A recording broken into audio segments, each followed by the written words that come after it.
All right, we're live. Welcome back, everyone, to Become Alpha Podcast. This is episode 4. We have on Kate Holmes. She is a Kundalini yoga teacher, an energy worker, coach, physical trainer, Reiki, and crystal healer, and also a good friend of mine for a couple years now. If you want to reach out to Kate or check out some of her stuff, you can go to her website at instantpracticalembodiment.com, on Instagram at Chrystalis Consulting, and on her Facebook page at Chrystalis Consulting. She also does work with One World Yoga as well. And I guess welcome, Kate. This is kind of the first time I've had someone who's a professional, kind of a professional on. This is kind of my first one with structure. So welcome to the first podcast with structure to it. Well, thank you, Sam. And I'm truly honored to be here. I'm really excited for you and grateful to be sharing this experience, because I think it was probably about a year ago, or maybe a little bit more, that you were like, I'm going to do this thing. I'm going to start a podcast and I'm going to do, all this crazy stuff. You had all these great ideas. And we used to spend a lot of time kind of talking about just crazy things and all the wonderful and amazing things we wanted to do for the world. And here we are doing them. So kudos to you. And thanks so much for having me. Yeah. And thank you for coming on and sharing your knowledge and your experience, because that's what I want to create with the podcast, is a kind of network of people who have experience, because at the end of the day, that's really all we have and all we can share with each other and with other people to help or to just to be in conversation, be in that thought place where you're kind of just going on ideas. It doesn't necessarily always have to be geared towards healing, even though it will be today, for a good bit, but we can always go off. So today, we're going to cover things like yoga, Kundalini. We can go into crystals, wellness, longevity. I have a lot of ideas and kind of questions about all of that. And I think, who better to ask than someone who specializes in it, obviously. But I just had one question to start out, just to kind of start out the conversation. And again, this doesn't have to be rigid. I do want it to flow. I don't want it to feel constricted to the questions, but these are just things, I really wanted to ask, because I do have a lot of thoughts about it. So for you, what was the turning point for you when you decided to go down the path of wellness or embodiment or enlightenment? I think I'm going to kind of flip your question upside down, because in a sense, I don't know that there was ever a change for me in that. I remember being really young and having a hyper awareness. And at the time, like being young, you don't have words to describe how you feel. You just have experiences and you try to understand them. And I was very aware at a young age that there was a lot of pain in the world, and that things were somehow not healthy.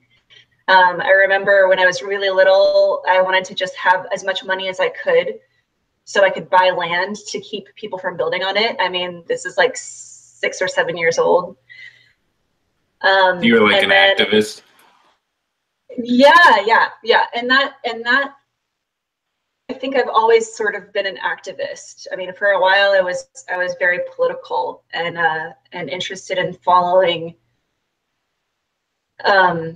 a little bit more like in that realm, or in something that was a little bit more mainstream. But the reality is, as I started to learn and grow, and I have a bachelor's degree in psychology and humanities.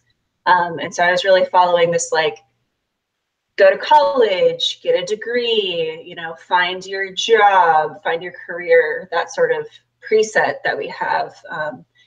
And the more I researched and learned, the more I saw how much it was a question of consciousness.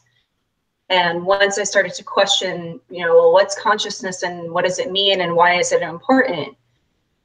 That's really what got me interested in, you know, well, what is this thing when we say enlightenment? What is this thing when we say spirituality? What is consciousness? And how does it affect our experience? Those words have so much baggage. Yeah, they really do. They really do. And the truth of it is that everything that is really important is simultaneously simple and complex. So it's a simple thing, consciousness, like it means being awake or aware, right?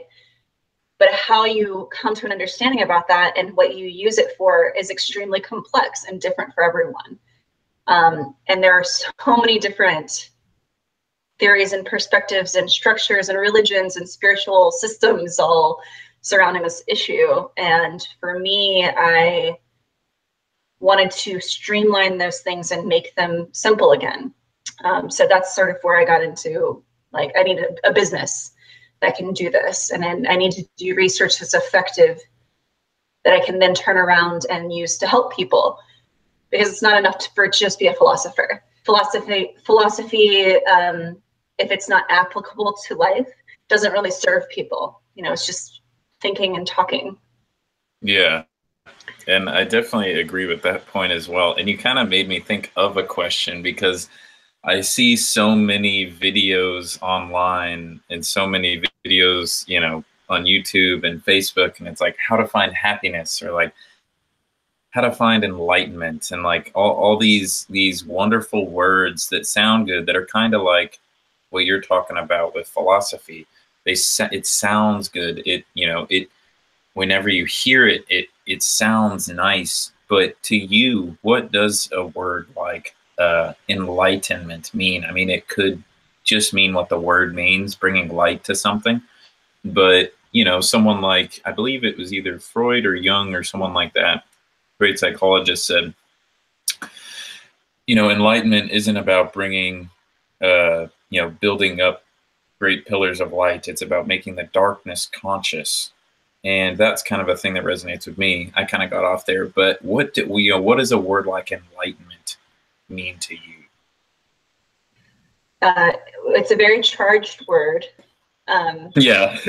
Yeah, it's something that has become in our culture, kind of what you're talking about. Like, it's almost like a candy, like a pop word.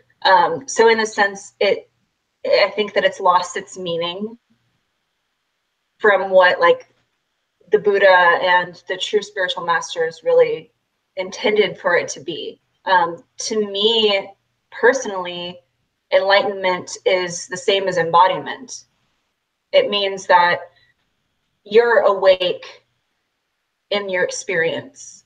So I think when there's a fad of like Buddhist ideation and culture that kind of hit between 15 and 10 years ago, it was like very trendy, you know, Buddha, pictures of the Buddha and enlightenment and all this stuff. And what people want to really know is, okay, is that something like heaven where, you know, you die and then you go to this magical place? Or is enlightenment something that is realistic for people? You know, do I have to go sit on a mountaintop and meditate for 30 years and be in isolation to become a master, to become enlightened? And I think that in the past, you would need a master. You would need a guide, someone who could teach you that and show you and hold your hand. And you would have to subscribe to a system and go be in the ashram and really dedicate yourself. And it's not to say that you don't dedicate yourself, because I think dedication is required when you truly want to achieve a goal, any goal.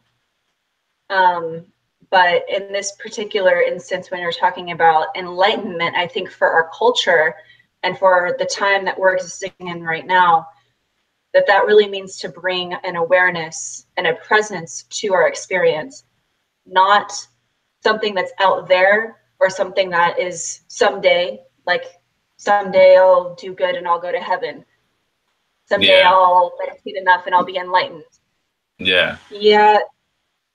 The more we project the things that we want and the things that we idealize as something down the road, something that someday maybe, if I'm good enough, if I deserve it, the more we are self-limiting in the moment.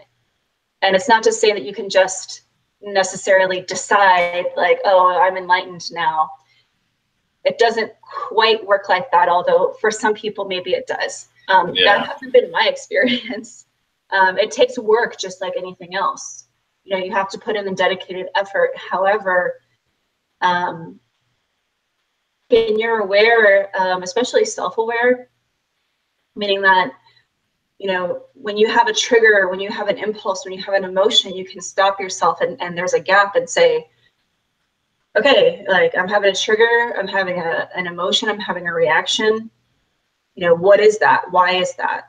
And take a moment and really see it from an objective standpoint. I think that is like a practical enlightenment that we can experience in our lives today. Yeah, right. Right now, you can do it right now. Yeah. Well, I will say one more thing, and this is something that I've experienced in meditation and through other types of journeying work that I've done. And there's like another side of enlightenment where you're like in the flow of creation, and you start to recognize that you're not isolated from the experience that we're having collectively. And that, I think, is that's the next level of that enlightenment. And that's the type of person when you meet a true spiritual master, you actually feel different when you're around them. And part of that is because they're altering their energetic field through their consciousness. And that is, I would consider that true enlightenment. Yeah. And that's such a good point as well, is getting to the point where you're not, like, I think you said not isolated, right? Correct. Okay. Yeah. Because that's a big thing is with enlightenment, you called it candy, which is something that's really good because it feeds a part of our brain that craves that thing, that that external thing, the part outside of ourselves that we crave, so that we don't have to, really get to that place where the real stuff happens. We just, do what the master says, or do what the rules say. And what's very interesting is at that point is what you're talking about is a person who can adapt to anything with that kind of objective mindset. They don't have to be in a special palace or a special, a special realm or another dimension, or they're not in another place. They don't exist on another plane above everyone else. They're still in the same stuff. They're still here. And they don't isolate themselves from everyone else, but they are, specifically put themselves into not the real world, but into the present. Whatever's happening, it doesn't matter. If there's something going on over here, some conversation about video games or Nicki Minaj or like David Letterman or, just pop culture stuff, they can still be a part of it. You can still have conversations, you can still integrate and adapt with something that could be technically not enlightened or like, not superficial, and that's probably one of the things I resonate most with. And one of the people that I friends on Facebook with. His name is Tobias Lars. I would definitely I'll send you his stuff, but he's amazing, and he goes into that real spiritual teachers, you know, like I forgot which spiritual teacher it was, but he was I think I think he was a Buddhist. Anyways, he went to this talk about how eating eating vegetables was really good for you, and like, well, eating being vegetarian was good for you. And while he was talking, he was eating hamburgers, like kind of like going showing you that yes, you know, there's a lot of power in the structure, but at the same time, you know, you can go against it. Yes, you do get to, whenever you get to that flow, it does seem like another place, you know, it seems like above everything else. But if you can't bring it back down to the levels that we exist on all the time in the present, then it's useless. You know, it's meaningless. It's just ethereal, and it'll always be that way unless you can bring it down, or unless you can think about it differently. Like, okay, I feel this way, and there's always that thing about higher enlightenment, you know, higher powers, and there's always this expansive kind of thing that happens where it's like, reach higher enlightenment. It's not necessarily anything wrong with it, but it's definitely this kind of like craving to expand. And that's kind of how humans have developed, is to be that way and crave expansion and crave that thing beyond the normative, the present. And that's why we have the technology we do, and everything that we do. But at the same time, it's really important to know that if you can't come back and be with the present, you know, the present structures, then you can't navigate. Then you have to be in isolation. And it's one of the most important things, is that you should be able to isolate yourself and find lots there. And then also in your daily life, like what you're saying, you don't need to go to the, you know, the monk palace. You can access that same divine, whatever it is, just right now. And, you know, you taught me a way in our consultation we had yesterday, but you also teach Kundalini yoga. And you said that's also, you know, breathing techniques, ways to ground yourself in those situations as well, which is also awesome. But yeah, so one thing about it is, what is Kundalini yoga? I just kind of had that question in mind, because I honestly had never heard of it until I met you. A lot of people don't really understand Kundalini yoga. Kundalini is also one of those words that's kind of like, people throw it around a lot without really understanding what it is or what it means or what it can do for you. Kundalini yoga, as I learned it, was brought to the States at the sort of near the end of the hippie movement, by this man. His name is Yogi Bhajan, and he grew up in India, was a very curious and intelligent person, and explored all of India, learning from masters. He lived in ashram and worked with a master. And then once he graduated from that practice, he went all over India and learned from any master that would teach him anything. So he acquired, you know, all this information. And then they were trying to recruit him for the army. And so he defected and came to America via Canada, and he ended up in California. And what he saw in California was, you know, the hippie movement, people really lost, but seeking, wanting something, reaching for something, expanding. And the problem with the expansion sometimes is that without a structure, you can get very blown out. Yeah, and you don't have anything to fall back on. And you don't have anything to fall back on. You can become lost. And there were a lot of people during that time And still, even today, I would say that our culture is very, very lost, because we have freedom, and we have freedom in ways that aren't necessarily always healthy. We have freedom of unlimited choice, of consumerism. How healthy is that really? How much is it really giving us? So he devised this system, and called it Kundalini Yoga, and started proliferating it in California. And from there, it's grown globally. Kundalini Yoga is based on something called Kriya.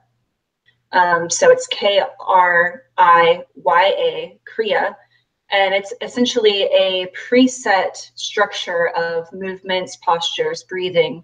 It can be anything from one particular posture to 30 different postures. Supposedly there's thousands of Kriyas. And the goal of all Kriya is to consciously govern the flow of Kundalini in the human body. So Yogi Bhajan talks about this system as a spiritual technology. It's a technology of embodiment, of learning to use the consciousness, conscious movement, conscious breathing, conscious focusing of attention, and management of the body system, so that you can galvanize your energy for a particular purpose. In the case of Kundalini Yoga, that purpose is to achieve some form of enlightenment while you're living on Earth. There are many reasons why people govern their energy, and that has to do with different goals that you might have in life.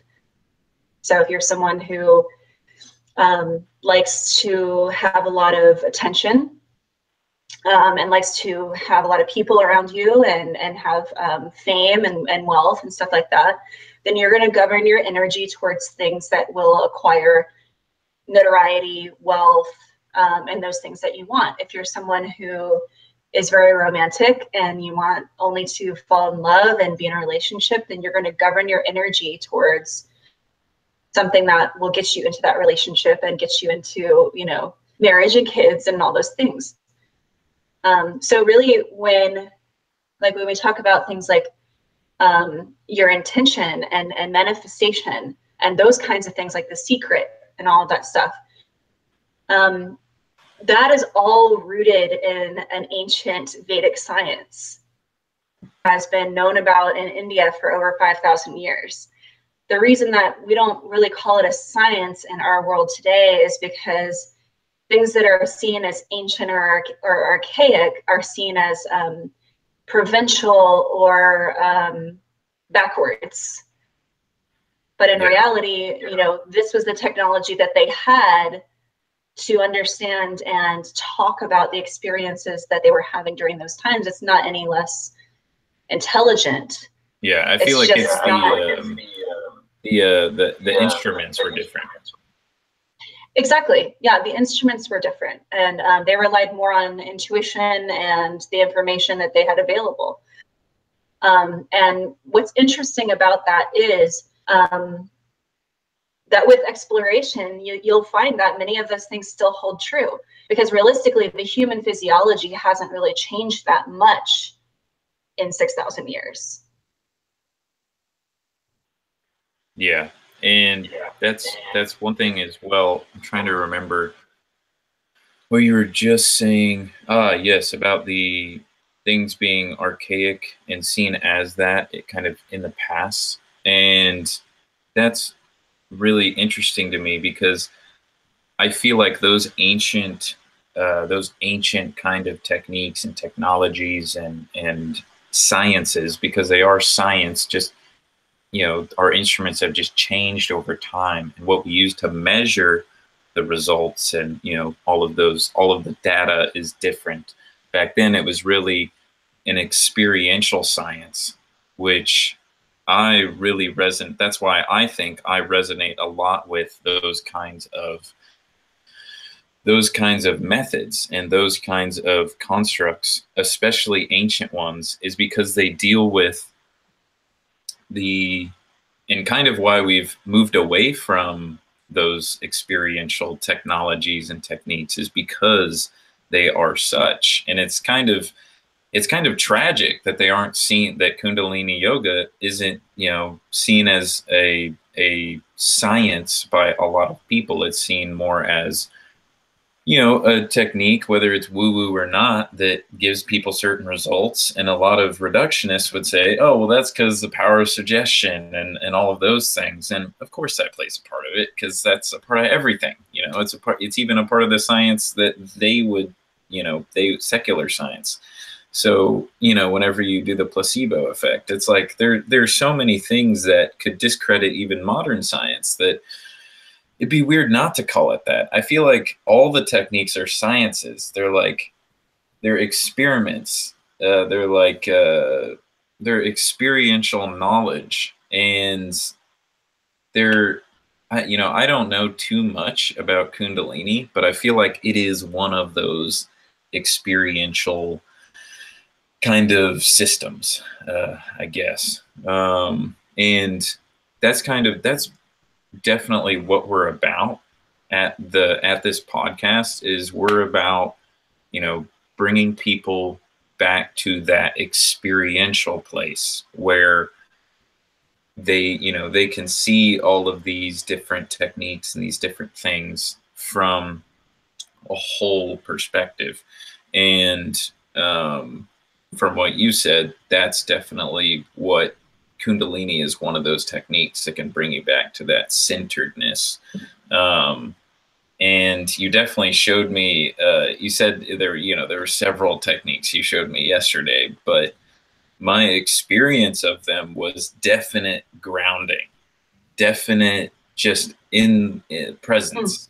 And that presence to me is the most important thing, because I feel like it might be what you were talking about, like what those hippies back in the 60s were craving, is that presence, which is the expansion, because the present is always, you know, expanding into the, you know, into the, what we would call the future. But I feel like that presence is what is craved so much, and what, you know, people chase after with these techniques and technologies. Like what was really popular back then was Kundalini yoga. Transcendental meditation was another one. I'm not sure who did that. It was another famous yogi, I think. I forgot his name.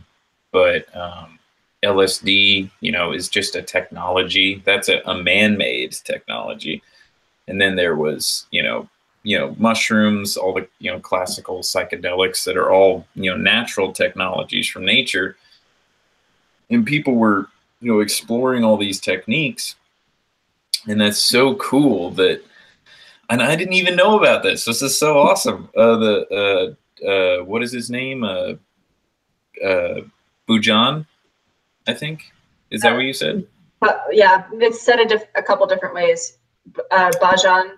It's spelled out Bhajan for anyone who wants to look it up. But if you look up Kundalini yoga in America, you'll find him. So he's a very, very, very interesting character. He actually was a wrestler. He was like over 7 feet tall, or over 6 feet tall, almost 7 feet tall. Had an amazing presence. And, you know, depending on how, there is a very mystical side of Kundalini yoga. You know, I can't lie about that and pretend it's not there.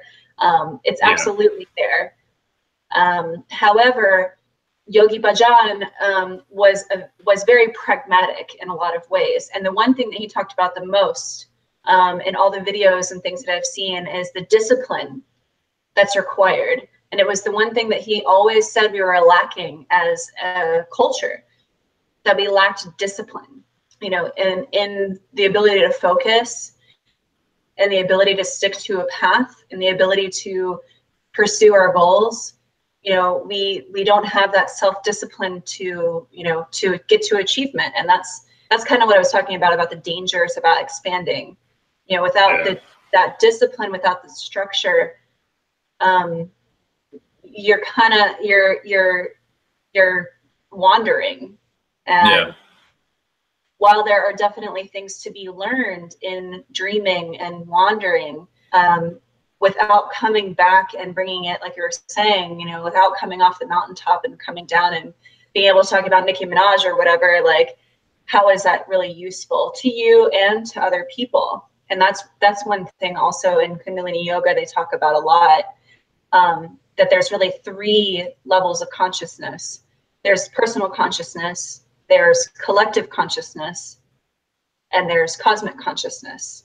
And you can have all the personal consciousness in the world, but you can't get to cosmic consciousness without going through the collective consciousness.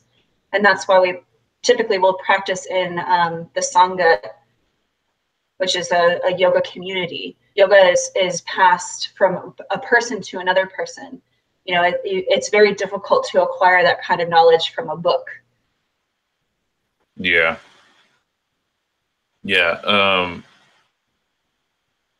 So on the consciousness thing as well, what you said as well about the mountain and why that's really important is because, yeah, you have to come down from your mountain because you can learn a lot just by going to the mountains. But, you know, finding enlightenment, going to that place, if you come down from the mountain and like you said, you can't integrate it with other things, then it stays on the mountain.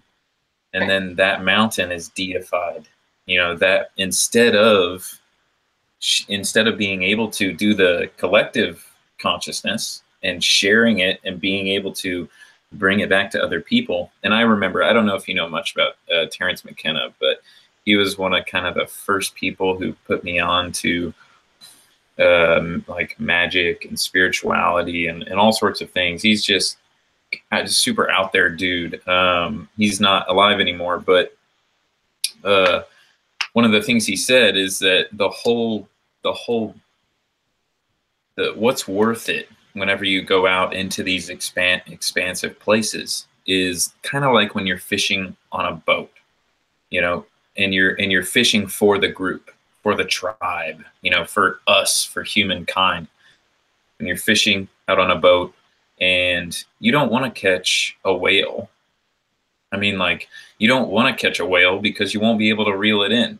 And then also, how are you going to get it back to the village? Like, you're going to have other techniques and technologies to get that whale out of the ocean, to get that whale onto the beach, and then somehow get that whale back to the village. You don't have that shit yet. Like, you don't have any of that stuff. So what is probably the best thing to do is not to jump straight to those cosmic places like you're talking about, is go up the levels. Because whenever you reel in some medium-sized fish, maybe some small ones at first, and start connecting with people, kind of like what you're saying with the collective consciousness, which is so awesome that's a thing, the personal and then the collective and then the cosmic. And I feel like that's an imbalance too, is people go straight for the cosmic and then they can't bring it back. They can't bring it back to not the reality, but to other people. They can't say it. They can't express it and express it in a way that other people feel it too.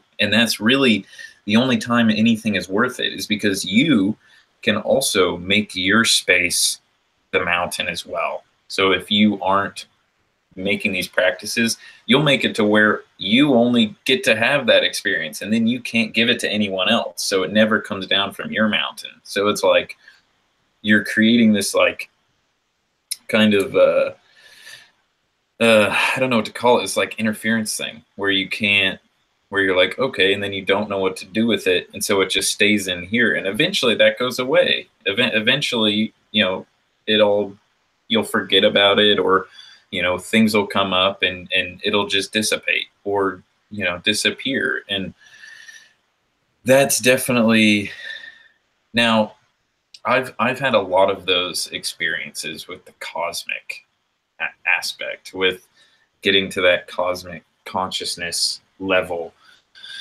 Maybe not as far as some. I've read a lot of things online, and I've heard a lot of things on YouTube and abroad, and from all these people experiencing these transcendental states. I mean, I have to a certain extent, but not as much as I've heard. I haven't like traveled to other galaxies like astrally and like done all this amazing stuff, which I think is totally possible. But whenever you reach those, whenever, you know, you get a short circuit to those cosmic places, what do you think is a good way to like bring it down a level and kind of bring it down and kind of make it bite size for other people as well, you know, being able to connect with others? And like, what are some good ways to do that?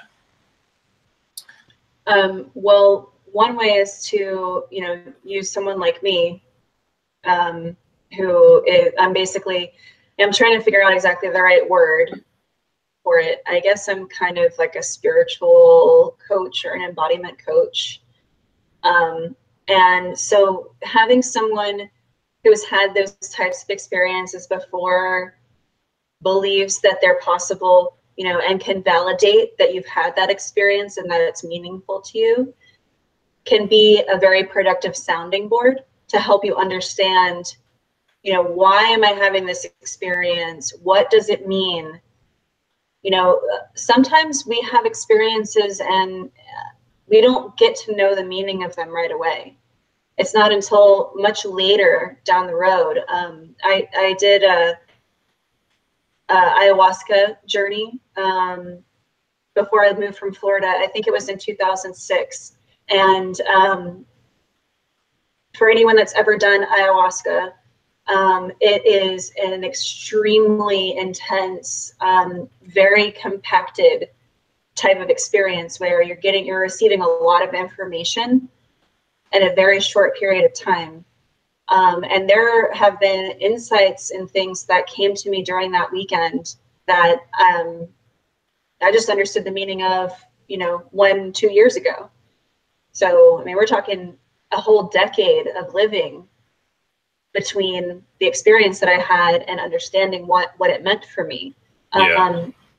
And so having the community is really important. We like to think, oh, it's cool. Like, it's cool that I went on this trip, on this journey or whatever, but that's really a form of escapism. Just like turning on the TV and zoning out, you know, what is it really benefiting? And that's one way too, is that you can really, you know, self-examine and say, you know, I had this experience, I had this journey, I don't really understand it. Why would I have this experience during this time? What is the meaning of it? And so we can do a lot of unpacking on our own, especially as our consciousness evolves and through study. I read a lot, not as much as I used to, but when I was still kind of coming up in this tradition, I read a lot across every religion and spiritual tradition I could find, about anything that had to do with consciousness, enlightenment. And there's actually this really great book. I'm trying to see if it's handy. Yeah, it's right here. And I just started rereading it. It's called Sit Down and Shut Up. It's by Brad Warner. And Brad Warner is like a punk rock musician, and he's a Buddhist, a monk. And in this book, he says something like, you know, all of that stuff is irrelevant. Going to other worlds, other dimensions, it doesn't mean anything because it's not this world. Like, you're in this world because you came to experience this world. So all of that other stuff that you're seeing really is entertainment. And unless you have a way of saying like, okay, like, this is informing my experience and it's giving me information and it's helping me on my path because of this, you know, you just pack it up and you put it somewhere inside your psyche and say like, this is an experience of many experiences that I have had and will have in my life. And to not get caught up in this sort of, because the ego gets involved in that too, right? Then the ego starts to say, oh man, like, I'm so far out and I'm so cool and I'm way ahead of everybody else because like I went to Mars and some crazy and saw like future human civilization and I had vision. Yeah. Now I have powers. You said something about powers a minute ago. Higher powers. I like that. I want to address that for a second because that was something that Yogi Bajran talked about as well, because he had powers. And in India, they're called siddhas. And siddha is like an elemental power that you have. And he had the power of controlling water. And so he was able to call storms. And so all the people in the village knew that he had this power, and they came to him because there was a drought. And they said, oh, you know, there's a drought, like our animals are dying, our crops are dying, like, please, like, bring rain. And he did, he brought rain to that particular part of the village. But what happened was there was a fire in another part of the village, and that rain was supposed to go and put out that fire, and it didn't. And so all this whole section of the village got destroyed. And what he realized is that stuff is there as like a spiritual challenge. It's like a test. What's more important to you? Is it more important to achieve your enlightenment, or is it more important to have power? And power is a distraction. Power, you know, and it comes up so much in our culture too. Greed, power, sex, you know, all these things. While we enjoy them, and there's nothing wrong with enjoying something. I'll just say that right away. There's nothing wrong with enjoying something, but an obsession, an addiction, it is an affliction. And when you become afflicted by something, it steers you off from being your ultimate self. You're going to get distracted. You're going to get pulled away from being that. And this is something, you know, you talk about it in other segments of your podcast too. It's, what's the word exactly? Is it maximize my potential? Is it alpha? Is it like, what is it? There's a part of me that's always striving to be better, to be the most, to be, you know, bigger, stronger, faster, smarter, you know, and that's very natural. And when we become obsessed with that, like that illusion of journeying or acquiring, or whatever it is we're addicted to, whatever that may be, then that's becomes a distraction. So that's, and you know, I resonate with that as well, because a lot of people focus on, and I definitely brought it up in the podcast, like you were saying, because I've seen in myself and in other people that exactly what you're talking about, that kind of, that craving for more through those things. And I've heard lots of different stories, you know, with ayahuasca or with meditation or with all these things, you know, people going to other dimensions, you know, seeing the universe in a different way and all these other things. And whenever you come back to this space, what are you falling back on? And you definitely touch on that, is that it is entertainment, because it's only temporary. What you have right here is what you have. And you always come back to this point. You always come back to this space, because it is the space where the real stuff happens. All that stuff that you see, of course, you know, you'll see archetypes and all sorts of different knowledge and information, but none of that exists there doesn't exist here already. So yes, of course, there are tools and techniques that can help the self through different things, but you always come back to that self. And if you haven't addressed that self, you don't have anything to fall back on. And I always say something about, it's kind of like, I think I might have mentioned it, but it's kind of like when you're trying to build a fire. What people want is the fire, the flame, the kind of the excitement, the thing, what they're chasing, the present moment, the present expanse, and really becoming a part of that. And what happens is they have a bunch of wood, and I definitely mentioned this in one of my other videos, but it's a pretty simple one. You have a bunch of wood, and the process of getting that to fire, to flame, is really hard work. is getting the kindling, getting the, getting the flint rock, getting all these things, and hours, maybe 5-6 hours sitting there just toiling away at this little bundle until it finally catches flame. And then you put it in your, put it in your logs, and over time build a very large fire. And that is the fire of the self, the fire that maintains, the fire that is consistent and there all the time. It just takes a little bit of attention. Well, not a little bit, but it takes attention, just like you would on that kindling, over and over again, toiling away, failing at it even. But in the end, having a fire that lasts, that can last you forever. And in the morning, even if it goes out, you'll have embers to make the next one.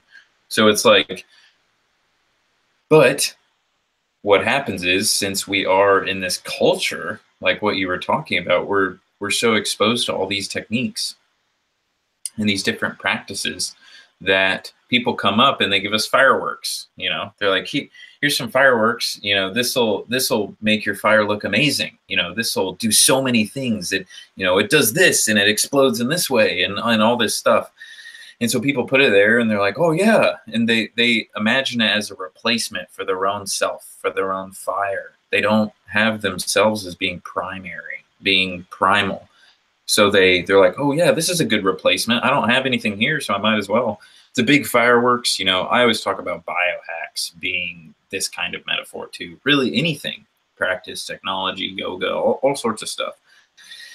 It's just a relationship to it, because then the fireworks explode and it's huge and everything, and it goes out. And after everything settles down, you're still left with that wood. And it didn't catch on fire because fireworks are superficial. They're not going to ignite a fire. They're not going to, ignite a flame, maybe a piece of grass, but then you're still left with your wood, and you're still left with that kind of void space that we talked about yesterday. And a lot of people, including myself previously, wasn't ready, or I don't know about wasn't ready, but wasn't willing to go there and to be like, okay, this is a lot of work. I'm going to have to do a lot of work on myself, and it's going to take maybe a long time. Like you said, it took you 1 to 2 years to get maybe not answers, but to get things resolved in your mind. And that's a big thing for people, is they don't know when they're going to get the answers. But in these practices and all these different things, they can count on there being rules. It's guaranteed. The structure's there, everything's there, so it makes them feel better about it. And for me, it's a huge attractant to all sorts of different things. And for me, a big part of it was CrossFit. That's what it was for me as well, in terms of like fitness and being like connected and attentive to my body and moving around well and doing things like that. For me, it was CrossFit, but there's just so much of a saturation with that. From what you've learned, this is just a random question. What would you say to someone if they're like, listen, I'm really craving that presence, that present moment? It doesn't have to be super specific, but what would you say to them if they were like, how do I navigate this? Like, how do I do it? Because a lot of times I feel like I'm in the middle of a fucking storm and I'm in a little sailing ship by myself, and maybe not by myself, but I'm just riding through this storm and trying to navigate it. And it's just like every 10 minutes, there's something bombarding, there's waves crashing, there's all this stuff happening. And it's just like a giant shit show half of the time, having to integrate with all these things. And it's a navigational process. It's never oh, I'm here and I don't have any problems anymore because I'm enlightened. Yeah. It's always a navigation. It is the process and the journey and of the sailing of the navigation through the ocean, which is tumultuous and just chaotic. And what would you say to someone who's like, because I've felt this way before, How do I navigate this? It's a little redundant now, but part of the reason why it seems redundant is that simple and complicated thing I was talking about before. And really it comes back to breathing, because the way that you manage yourself, the way that you become a master of self, is by mastering literally the physical experience that you're having. And the number one most effective and most immediate way of doing that is through the breath. And it's in yoga, it's in Buddhism, it's in almost every single spiritual practice that has a physical part involved in it, like sitting and meditating or doing asana, doing a movement. It's almost always going to come back or at least reference the breath. So, we say breath of life, and I think even in Jewish tradition, they said God made man out of clay and then he breathed life into him. So we have this connection of the breath and consciousness and conscious presence. And that's actually one of the reasons why I came up with the idea for the name for my website, Instant Practical Embodiment. Well, is embodiment really instant? It can be. Long-term feeling of being fully present in the body takes practice. It takes however much practice is required for you. Just like with CrossFit, you didn't walk into a CrossFit studio and just start doing all the movements and it came naturally to you. Yeah. You had to learn it and then practice it and then suck at it. And then slowly, you get better, then you injure yourself and you have to start all over again. It's the same thing with any practice that requires a discipline. But anyone, anywhere, at any time can feel a piece of that stillness by mastering simply the breath. And there are so many different ways of doing that. And there are different strategies depending on what your goals are. But breathing in through the nose, exhaling through the mouth, and using the exhale to consciously slow down that process, the internal mental process, and also the autonomic nervous process. Because you want to slow down your adrenal response, because that is what keeps you in an anxious state, in a flight state, or a fight state. Yeah, flight or fight. It's what keeps you activated in that response and defensive sort of modality. So once you master the breath, then you get control over that system as well. Everything will start to change once you have control over that. Yeah, I've been doing a lot of just breathing recently, and I've looked into. I had never looked into Kundalini breathing or yogic breathing until recently. Until actually you brought it up, because I previously had kind of come into cahoots with Wim Hof and his breathing technique, but he does specifically the breath of fire, because he does all the Arctic plunges and all those kind of things. But he talks about as well, and other yogic practitioners, how you can fine tune your nervous system just from the way you breathe and just the way you put your attention to breathing. And he has done it to an extreme extent where he can face extreme resistance in terms of environmental resistance, like disease. Specifically, he actually had a team of scientists inject a biotoxin into his body, and in an amount that would make you very sick for like days on end. And he completely resisted it, and like he holds the Guinness Book of World Record for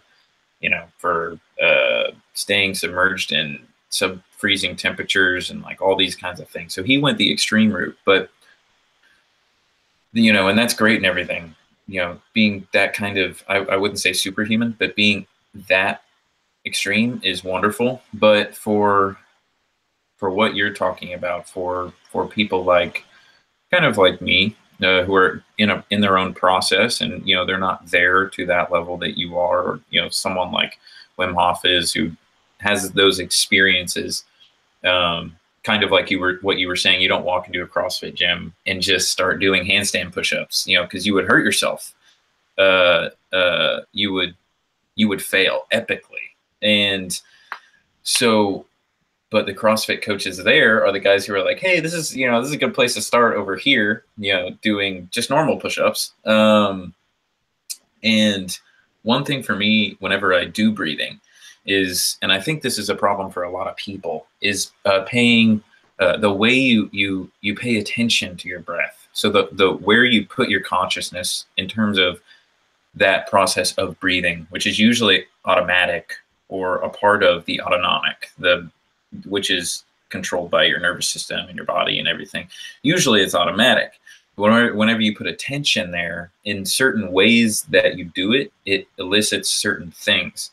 So what is kind of a way, from your experience, a way to put your attention to that place, and to get the results that you're talking about, for you at least, because you can only really talk from those techniques in your experience. But what is kind of a practical way you could put your attention there? Because that's what I struggle with. I struggle with going to the breathing and then having the ego take over on the breathing and be like, okay, you need to breathe in this very specific way. And then it becomes this reductionist thing where I start to become super conscious of my breath and like judgmental of myself. How do you get past that? So one strategy is to overload the thinking.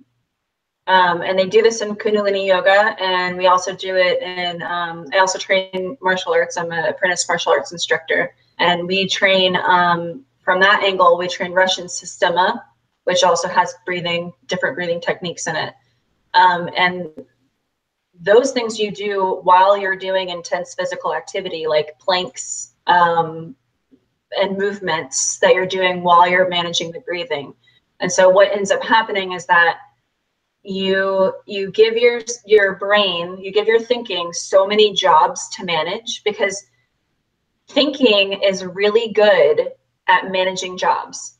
Like the mind, what is the mind? The mind minds things, right? It makes sure that things are doing what they're supposed to do, and that the body is processing what it's supposed to do, and that you're perceiving your perception and all these things. The mind is always busy.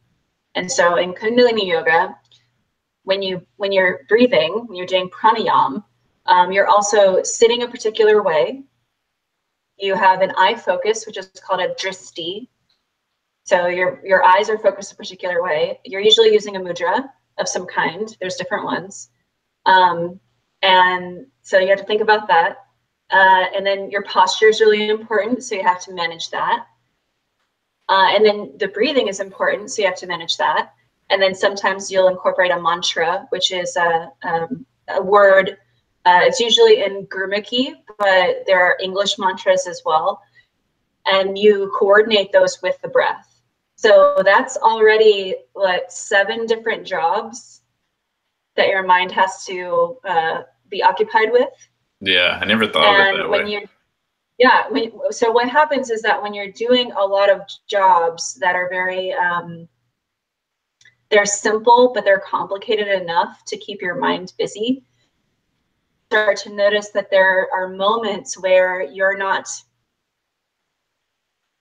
doing anything except you're doing the thing, right? So there are moments of not thinking. And it's in those tiny moments, and they start out very small at first, like a millisecond or a second, or maybe 15 seconds or 30 seconds. They start out real, real small. And that moment will seem like forever. And then all of a sudden you're like, oh, I'm not thinking about anything. Oh, I should think. Oh, I shouldn't think. Then your mind starts to activate again. But it's those moments that you are truly open and you're truly having the experience. You're not in the interior analysis of the experience. You're in the experience of it. And so that's the way, I think, is to just stay really occupied with the technique. That's why techniques are so important. we want to say we're free, like we're free, we're ultimately free, and we really are, but we don't have a guiding path to manage and govern that freedom in a way that's like truly healthy and beneficial. And that's where the technique comes in and the discipline, because it provides the structure, it provides the map that gets you to the ultimate goal of the castle or your inner mountain or whatever it may be. Yeah. That gets you to a place that's like ultimately you, but it's you like honed down into the most essential version of yourself, rather than being a sort of busy, confused cloud of experiences and feelings and doubts and all those things that we have.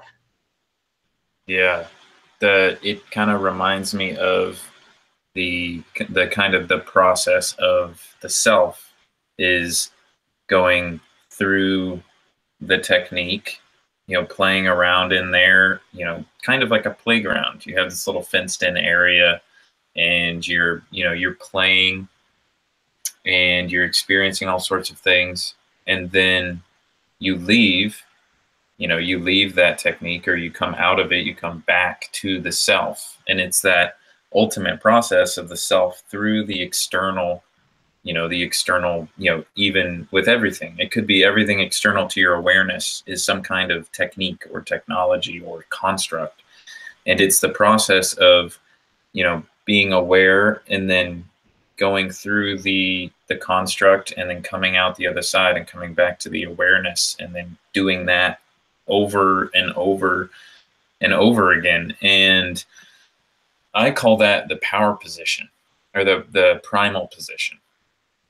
And being in that centeredness state is something you also talk about on your website. You talk about bringing people back to their power, their energy, their expression.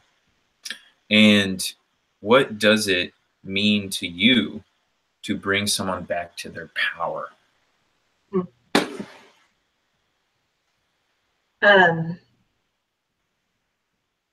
So I'm trying to decide on how weird to get.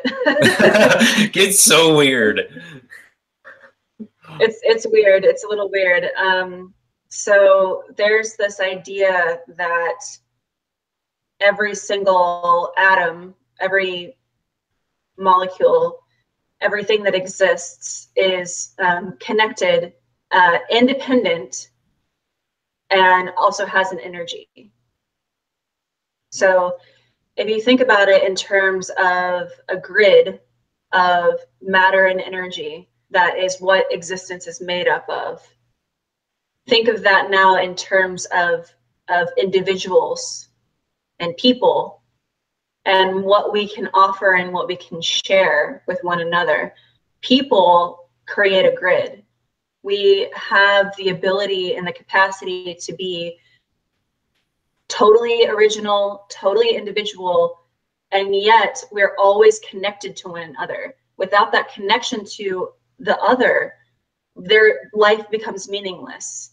And we have a cult of the individual in our culture. And I was caught up in this cult myself of being so unique and original and so independent and all these things. It is an illusion. There is nothing in this world that we can do in total isolation. You can go off into the woods and you can, find your power that way by being totally independent and learning survival techniques and, learning how to maintain yourself, but you will go mad. People were not made to live in isolation. The species would die out, right? Yeah. So that power of self is the feeling that you have simultaneously of being totally self-aware, totally self-possessed, and yet in a state where you are comfortable sharing and growing within a community. Yeah.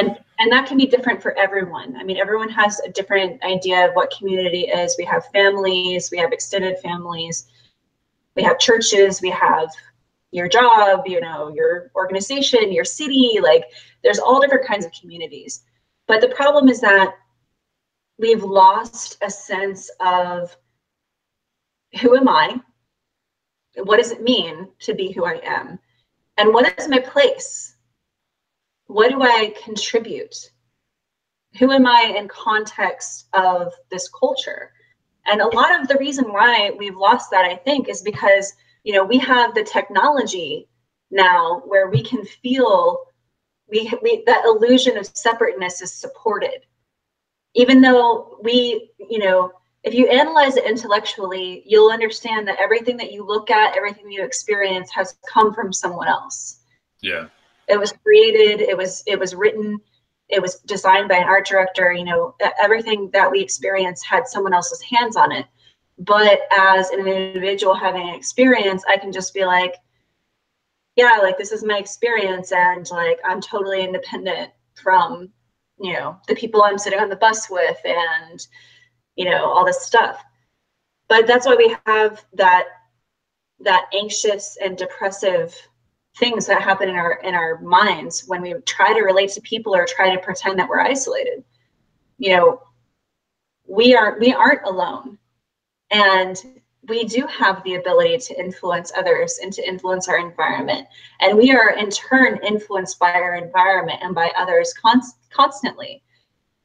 But we've lost the clarity to be able to do it in consciousness, and that's really what getting people back to their power is about.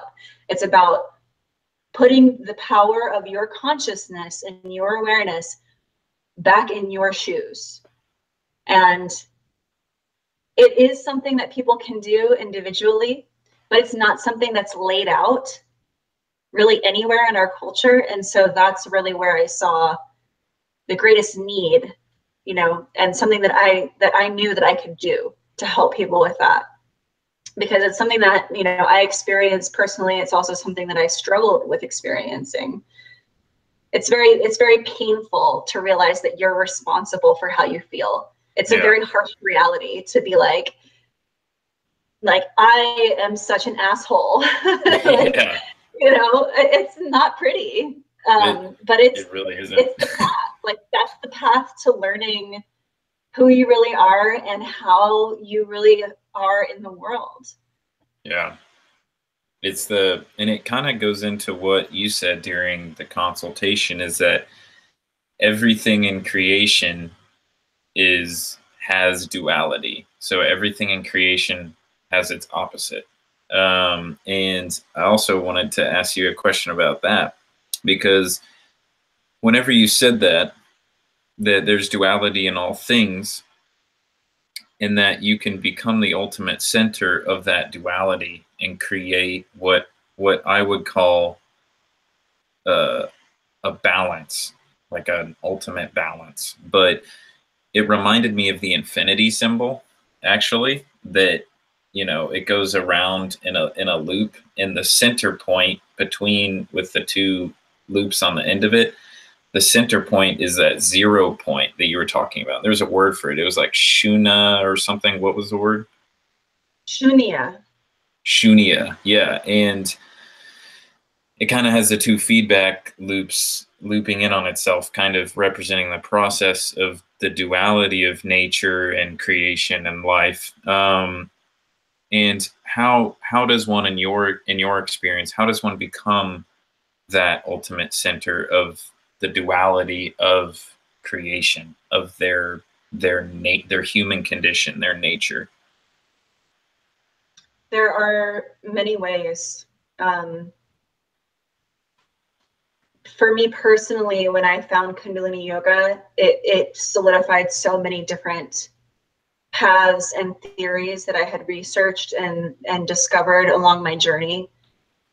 So for me, the technology of Kundalini Yoga, the breathing, the philosophies behind it, the way that they talk about the systems of the body, the energetic systems of the body, to be specific. That practice has started to open the door for me in that way. But there are other methods. Reiki is one of them.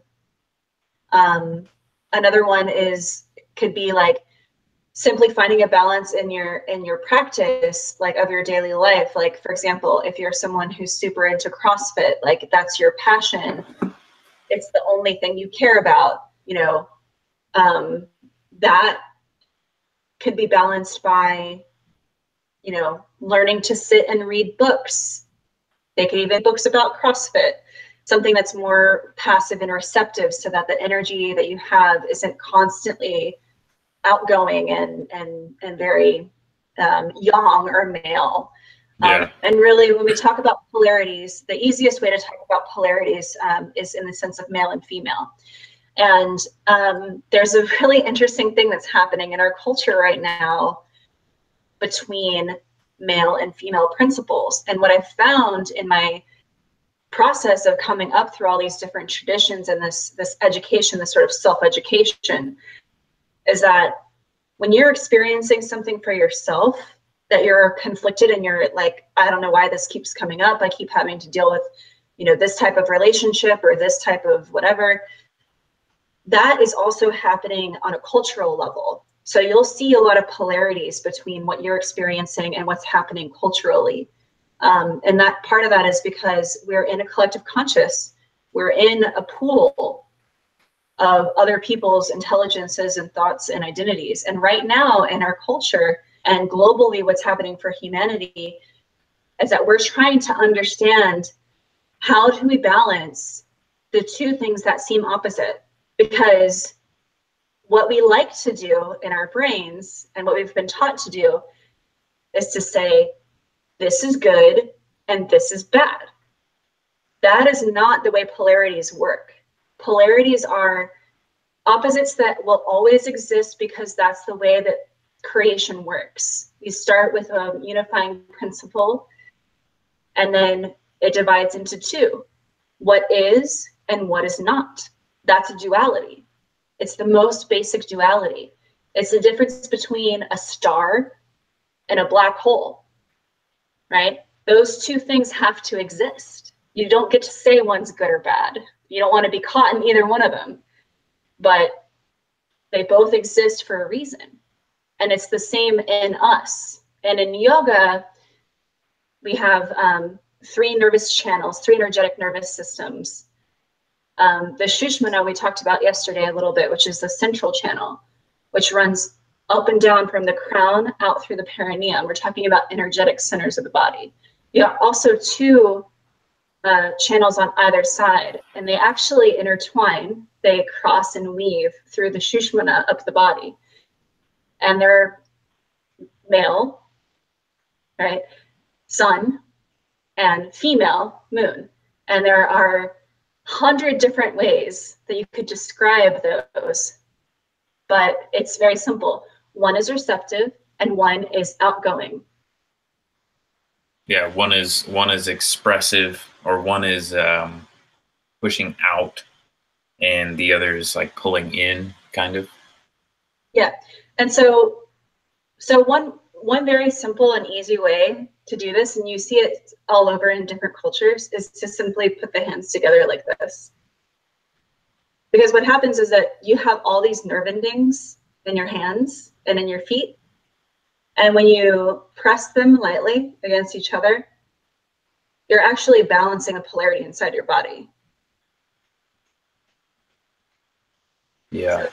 That reminds me also of muscles that work, like the bicep and the tricep.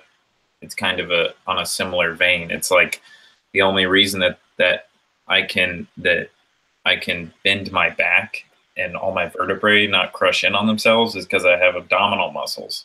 And the only reason why my body doesn't fold over completely forward and break is because, I have spinal muscles. And it's like the abs and the spine are like working against each other to create that equilibrium space. Sometimes, however, during this duality, it feels like one is being pulled apart. In a sense, that someone is torn. And I feel like this a lot, that I am kind of pushed, like pulled and pushed. And it's hard to really embrace both of them. And it's been a struggle for me to embrace the duality in things and really let go of your attachment to one or the other. And a big one is life and death in this culture, is the attachment to life and to the expanse, and a detachment from from death, or the recession out of that. How, besides breathing, because I have, I struggle with this a lot, and I wrestle with this, but what, this is also kind of part two of my question, but how does one wrestle with their counterparts? How does one better wrestle their, you could call them archetypes almost, but yeah, how does one even start to maybe not let go, but embrace them, I guess. Yeah. Well, it's a deep question. It's really a beautiful question, because what you're asking about is integration. And when we talk about things from a psychological standpoint, there's a conflict that happens inside our brains, like what I was saying earlier, how we want to assign ourselves with everything that is good, and we want to assign everything that we dislike with something that's bad or evil or wrong. And there's a lot of that happens in our culture. And so even sometimes our feelings, we may say, I'm a female, and so it's not appropriate. It's wrong for me to feel assertive or aggressive or whatever. So I'm going to, bury that feeling that I want to speak up and be assertive for myself. Or, it can flip the other way, and it becomes, well, I'm going to do it anyway because you told me not to, or whatever. So that becomes an imbalance as well. But when you're looking at integration, at all those pieces of yourself, and you just start, you accept them. You accept that the feeling that you're having is a feeling that you're having, and because you're having it, it's valid. And what you choose to do with it is a very complicated problem for each individual person, because there are some instances where a particular action or a thought or a decision that you make is going to create problems for you. And so it's not necessarily to your best benefit to say, oh, well, if you have a thought or an impulse, whatever it is, just go ahead and act on it so that you're, living your full self or anything like that. Yeah. Like, you need to be aware of the fact that your actions and your choices have consequences. So it's approaching it with some delicacy and with some self-compassion for sure, but realizing that the things that you think and that you feel are a part of who you are. They're either part of something deep and internal, or it's something that you learned or acquired, or it's something that you're mirroring in culture. There's an interesting movement that's happening right now with energetic healers. There's a lady that I know that's a hypnotherapist, and she's focusing on this work, and there's several books. It's called Shadow Work. And what shadow work is basically looking at all of the dark aspects of yourself, the pieces of you that you've rejected, that you say, I had this impulse one time to like wear a dress, but I'm a man, so that's obviously wrong, and I'm not going to think about that anymore. That's like a buried impulse. And so with shadow work, you would revisit that and say, okay, why do I feel like that? What impulse gave me that desire or whatever? And it may come down to like, one day you cross dress, just see how it feels, do it in the privacy of your home, experiment in a safe way to understand more about who you are as a whole self. The other way, and it may not apply to everyone, but a really profound way of doing this is in relationship with another. Because when you have another person who can mirror, and I'm speaking about heterosexual relationships, but that's not necessarily required to be in a heterosexual relationship, because even in homosexual relationships, we still find aspects of masculine and feminine being dominant in different ways, right? Yeah. So what you do is you say, you know, this person, I'm attracted to this person because they have these qualities. And typically when you identify in a particular way and then you're attracted to someone else, those qualities are typically going to be things that you want for yourself, or you're drawn to for some reason, like it reminds you of a parent or someone that you were close to, that you put the opposite qualities on that person and they become a symbol of something that's actually about you.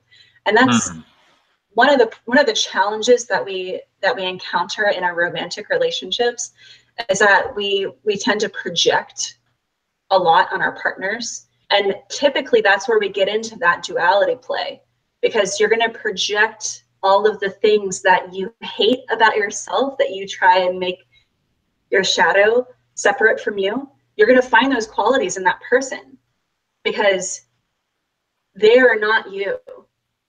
So you disassociate. And so you're going to find that work coming up in your relationships with other people. And then if it's really bad, definitely counseling. Yeah. I mean, I've considered a lot of different things. I wanted to say something about the shadow work that she was talking about, because I have probably found shadow work to be, I haven't done anything about hypnosis or anything like that, but really paying attention to,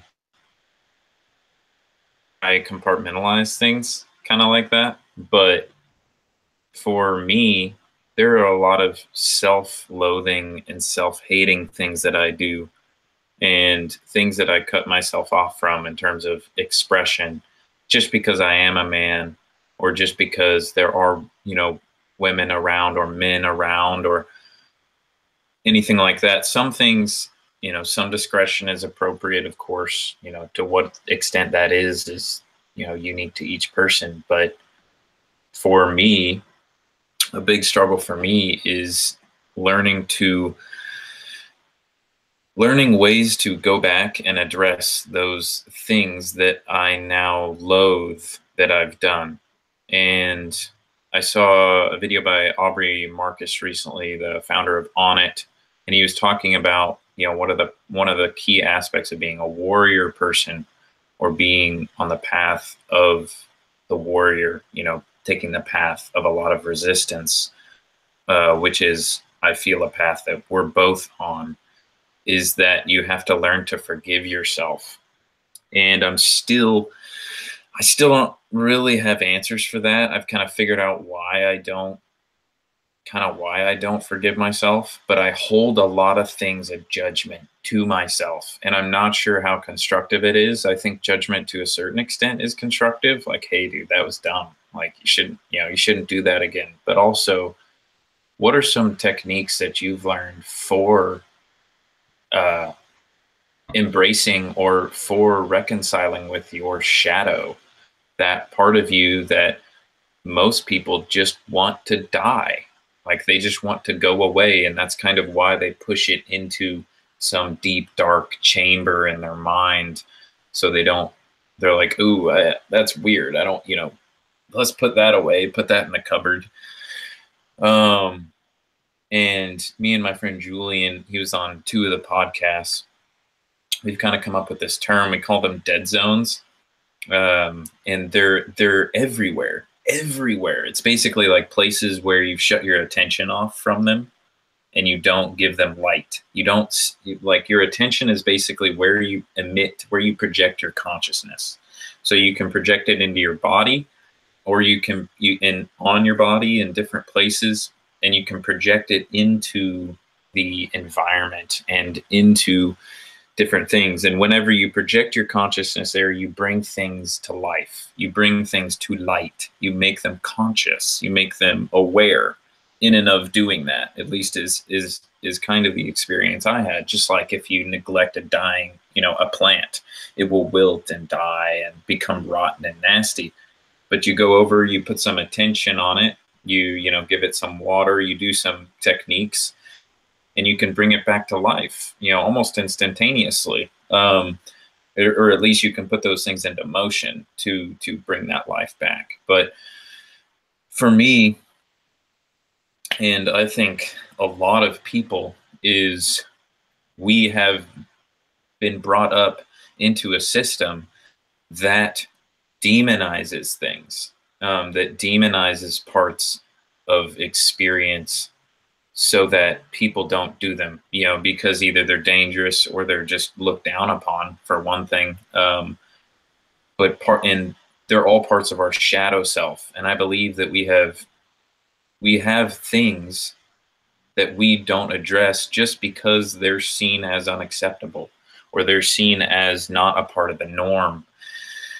And that's definitely a thing I've struggled with, is how does one forgive themselves? Because a part of my process recently has been asking myself questions and asking questions instead of commanding, because it can get to a point where immediately what happens is the ego always tries to get hold and grasp into things. So when you have a genuine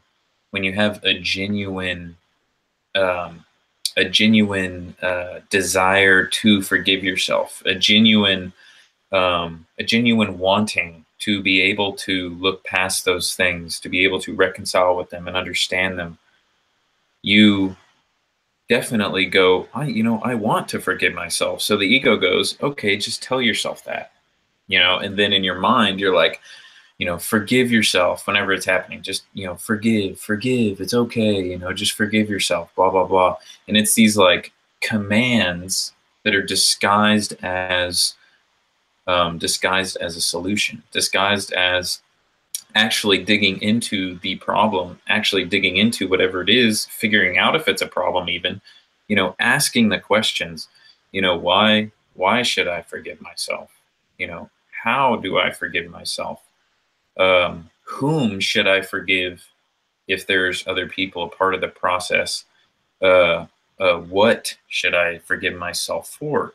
And what are the ways that I could do it? And then all these things happen when you ask questions, but it's a lot easier to just say, okay, forgive yourself. Like, I feel that in times where I'm very stressed, and I'll tell myself to calm down. And it's like trying to force, a tube into a square, opening, or something like that. It's trying to force it to happen. How do you go about forgiving yourself, or at least reconciling with that? How do you reconcile your demons or your shadow self? That's hard. I've definitely had my share of demons and darkness, and it's in part what put me on this path. So for me personally, coming to a place where I can use that experience as a tool to help others and to be constantly improving my life and constantly trying to be a better person. For me personally, that's what makes it worthwhile. So it's easier to forgive when you have a goal, especially when your goal is to become that self-master, that enlightened person, right? But we're all human and we all have our weaknesses. And I think that there is a misconception sometimes about, once you start on a path and you're like, oh, I'm going to do yoga and I'm going to go to counseling or whatever it is, I'm going to improve. I'm going to make my life better. I'm going to lose that weight. I'm going to eat healthy. I'm going to da, da, da. It's a process. And oftentimes we're running away from, yeah, we're trying to improve, but it's like what you're saying, you're trying to force it. You're running from that thing, and yeah, it's fuel and it's giving you the impetus to go forward and do better things.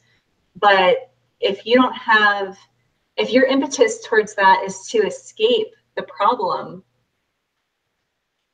how many more problems are you going to create before you really resolve that demon or that shadow in yourself? And I did want to bring up one thing, because you're talking about, and we talked about this at the very beginning, that illumination of the darkness. And it's cool because in the Hindu language, the word guru, which simply means teacher, right? So it's G-U-R-U, guru. That word literally means dark and light. So it's the guru is the person who brings light into the darkness. And when we say guru, we're not necessarily talking about, a physical teacher in this world, although it can be someone that you find that you like, that you accept that they're your teacher, which is this whole process you go through if you're going to find a teacher. But that teacher is really something that is in you, and it's in every experience that you have, and it's in every attempt that you make to rise up out of that mud that we're almost always in, some kind of mud, right, of life. All the shit we have to deal with, and all the things we think, and all this stuff. It's like this sticky mud that we're always in. Anytime you come up out of that for any reason, even if it's just to escape it for a second and get some fresh air, you get a piece of that light. And if you're true to your path, and if you're willing to sit in the shittiness of your own process, then you're going to bring that light back down and start to resolve and work on those issues.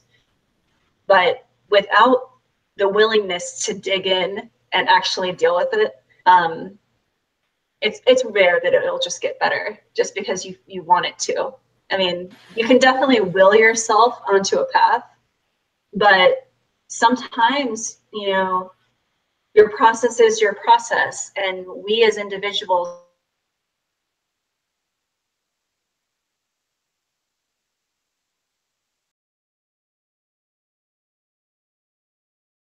better now. So, in 4 weeks or so, I'm not going to be depressed anymore, and I'll never be depressed ever again. Yeah. I mean, could you imagine if you could to that level? I mean, maybe you can. Maybe there's someone out there who can, but that's not been my experience. In my experience, enlightenment is a process, and it's not always and it's not always pretty. It's not always palatable. And typically what happens is that you're going to go through several iterations, several cycles of the same problem, different patterns, different ways, and with different people, until you start to recognize, oh, this is that thing. This is that thing that I always do. Like, I struggle with people having a negative opinion of me. Mm. If I think that someone might have a negative opinion of me, one of my impulses is to immediately become defensive, to say, okay, well, maybe they don't like me because of whatever reasons, but actually they're the one who's messed up because of these reasons.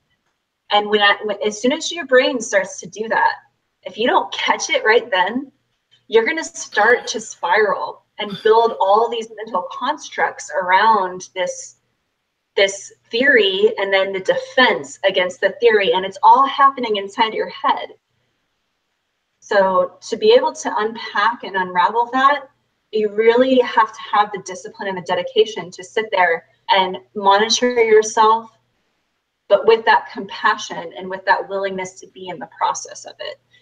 Because the other thing you don't want to do is become so hyper reflective that you become paralyzed, and then you can't make any decisions or like move forward with your life because you're just sitting there like, you know, just stuck in your process. And that's where an actual teacher will really benefit somebody, even if it's only for, you know, whatever time that process is. Yeah, I that really resonates with me. One of the things you said, I kind of just forgot it. That one thing I did remember, totally sorry, I totally forgot the thing that you said, but that all really did resonate with me. And it's definitely, I think, something that's applicable to everyone, including myself. And what's funny is everyone's going through their own process. And something you mentioned something you mentioned yesterday is that, and something that you communicated to me is that,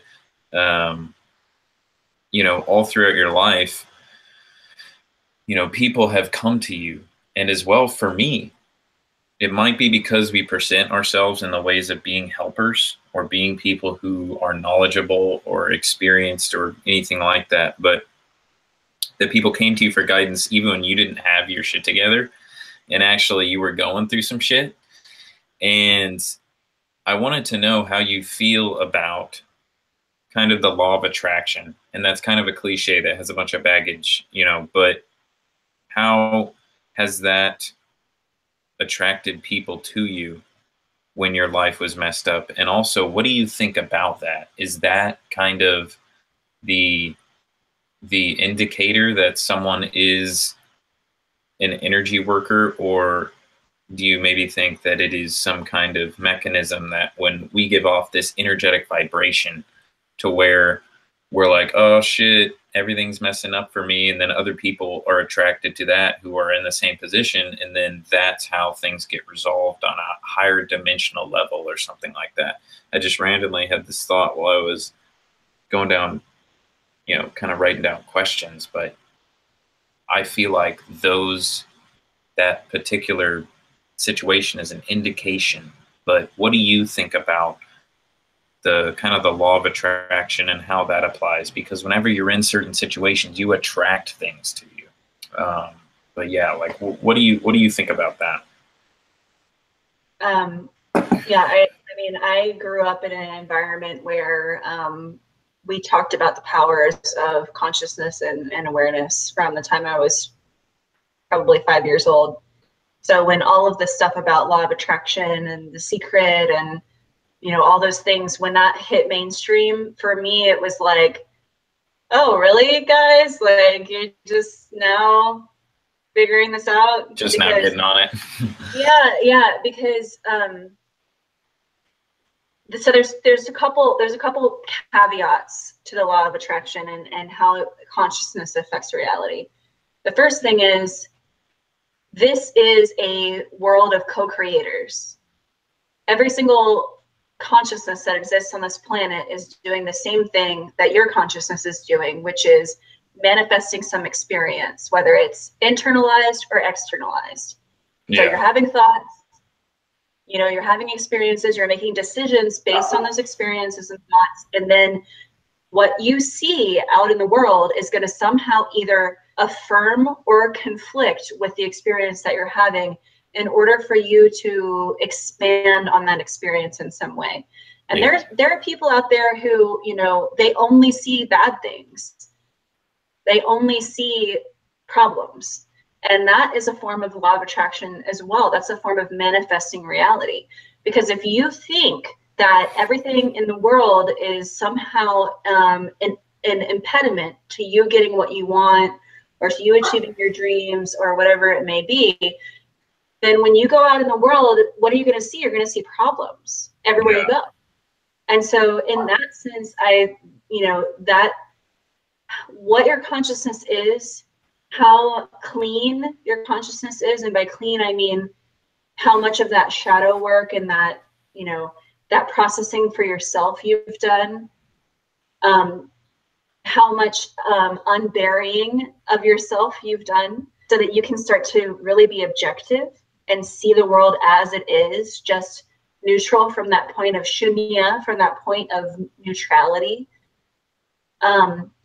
that's when you're really in the sweet spot, because you've worked out all of your desires and your wants and your deficiencies from when you were coming up, because you've done that work to kind of balance and resolve that stuff.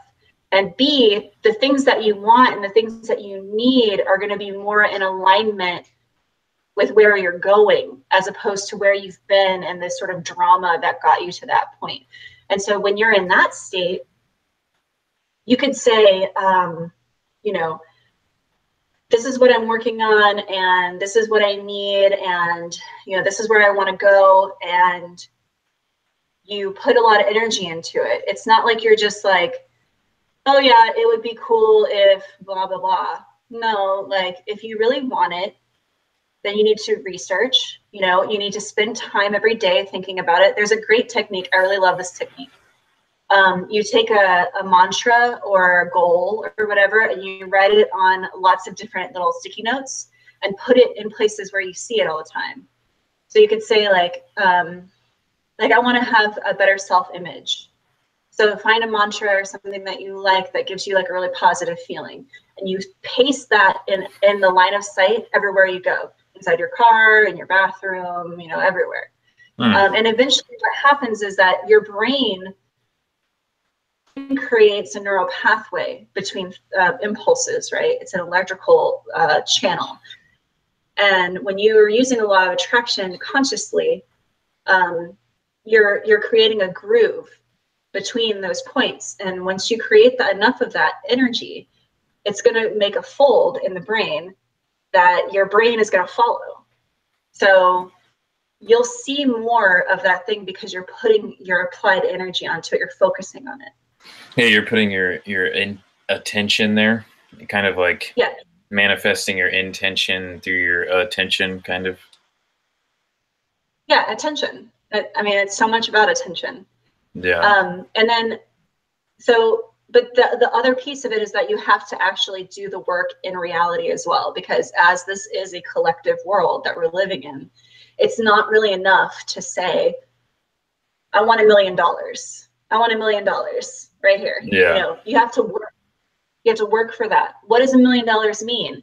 How much work do you have to do to get $1 million? Yeah. Celebrities do I have to meet? How many, you know, for me, it's like, you know, how many clients and what type of passive income can I create? And, you know, I've got all these different pieces, but I'm like, I'd like to make $3 million. I would like $2 to $3 million. Yeah. So that would be nice. That's where I'm going. You could do a lot. Yeah, I don't really know how I'm going to get there, but I'm going to start from right here, and I'm going to start kind of turning the wheel and just see what happens. And just real quickly, I want to address the other piece of that you brought up about co-work. When people come into my life and they have particular questions, or they happen to find me at a particular point when I'm in a process, there will be certain key words, or it's hard to explain because I mean, I use my intuition a lot now. I really spent a couple of years learning how to listen, be a really good listener, and not just listening to the words that people say, but how they say them, the time that they speak, you know, when they say them, the type of situation, stuff like that. And there are definitely people that come into my life and I'm just like, all right, you're part of the crew. You know, this is your section, this is my section, like, this is the direction we're going in, and all right, here we go. And it just kind of goes. And there are other people where, you know, it's like, okay, like, this is a difficult thing I'm working on. You're working on the same difficult thing.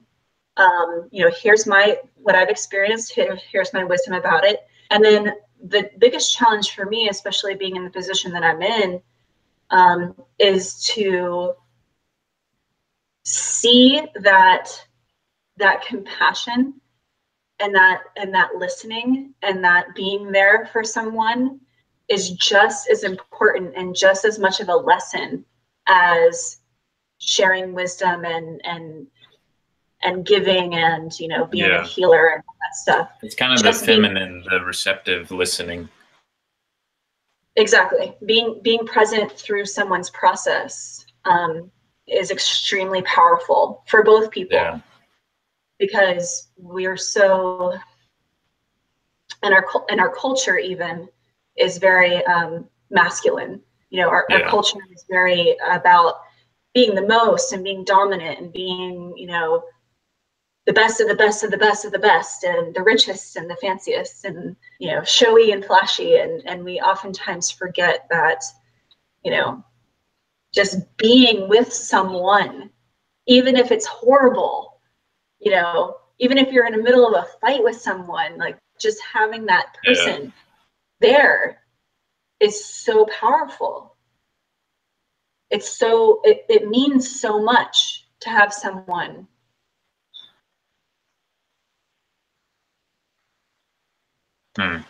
Yeah, and that's a big one for me. I think it just cut out for a second, but what was the last word you said?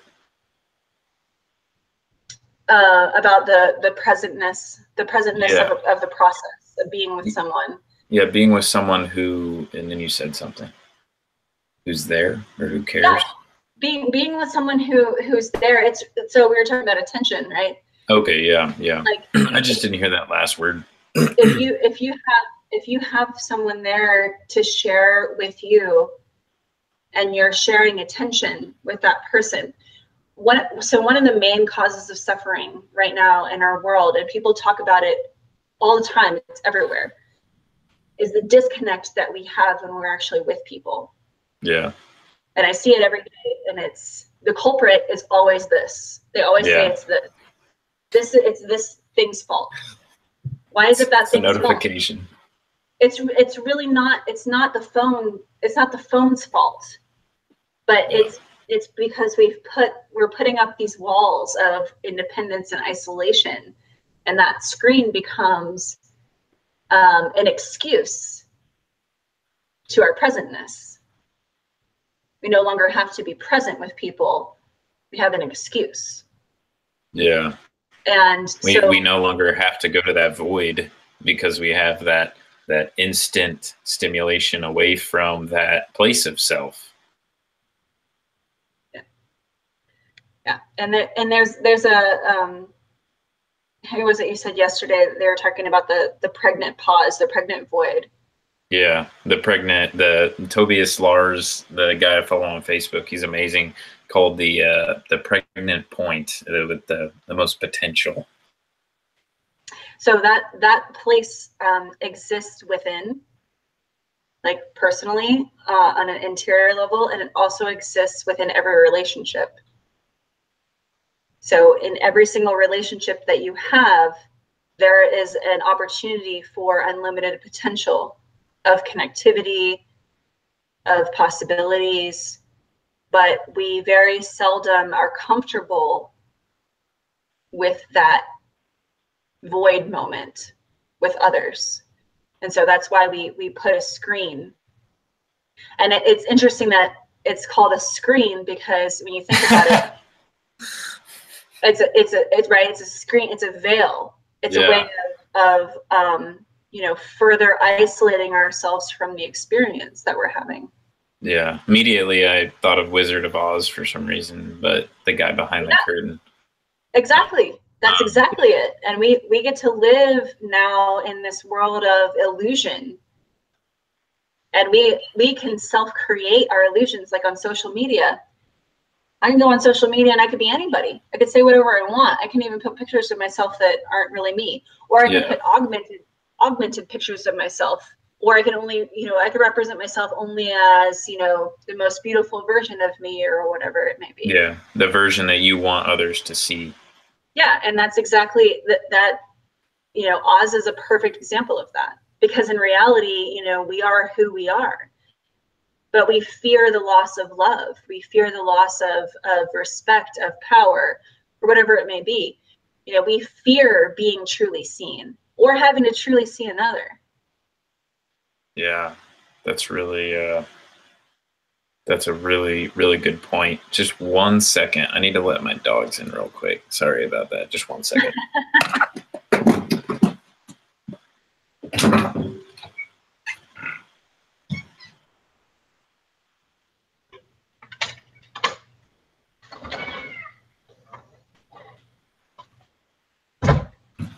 No, come on, come on, come on.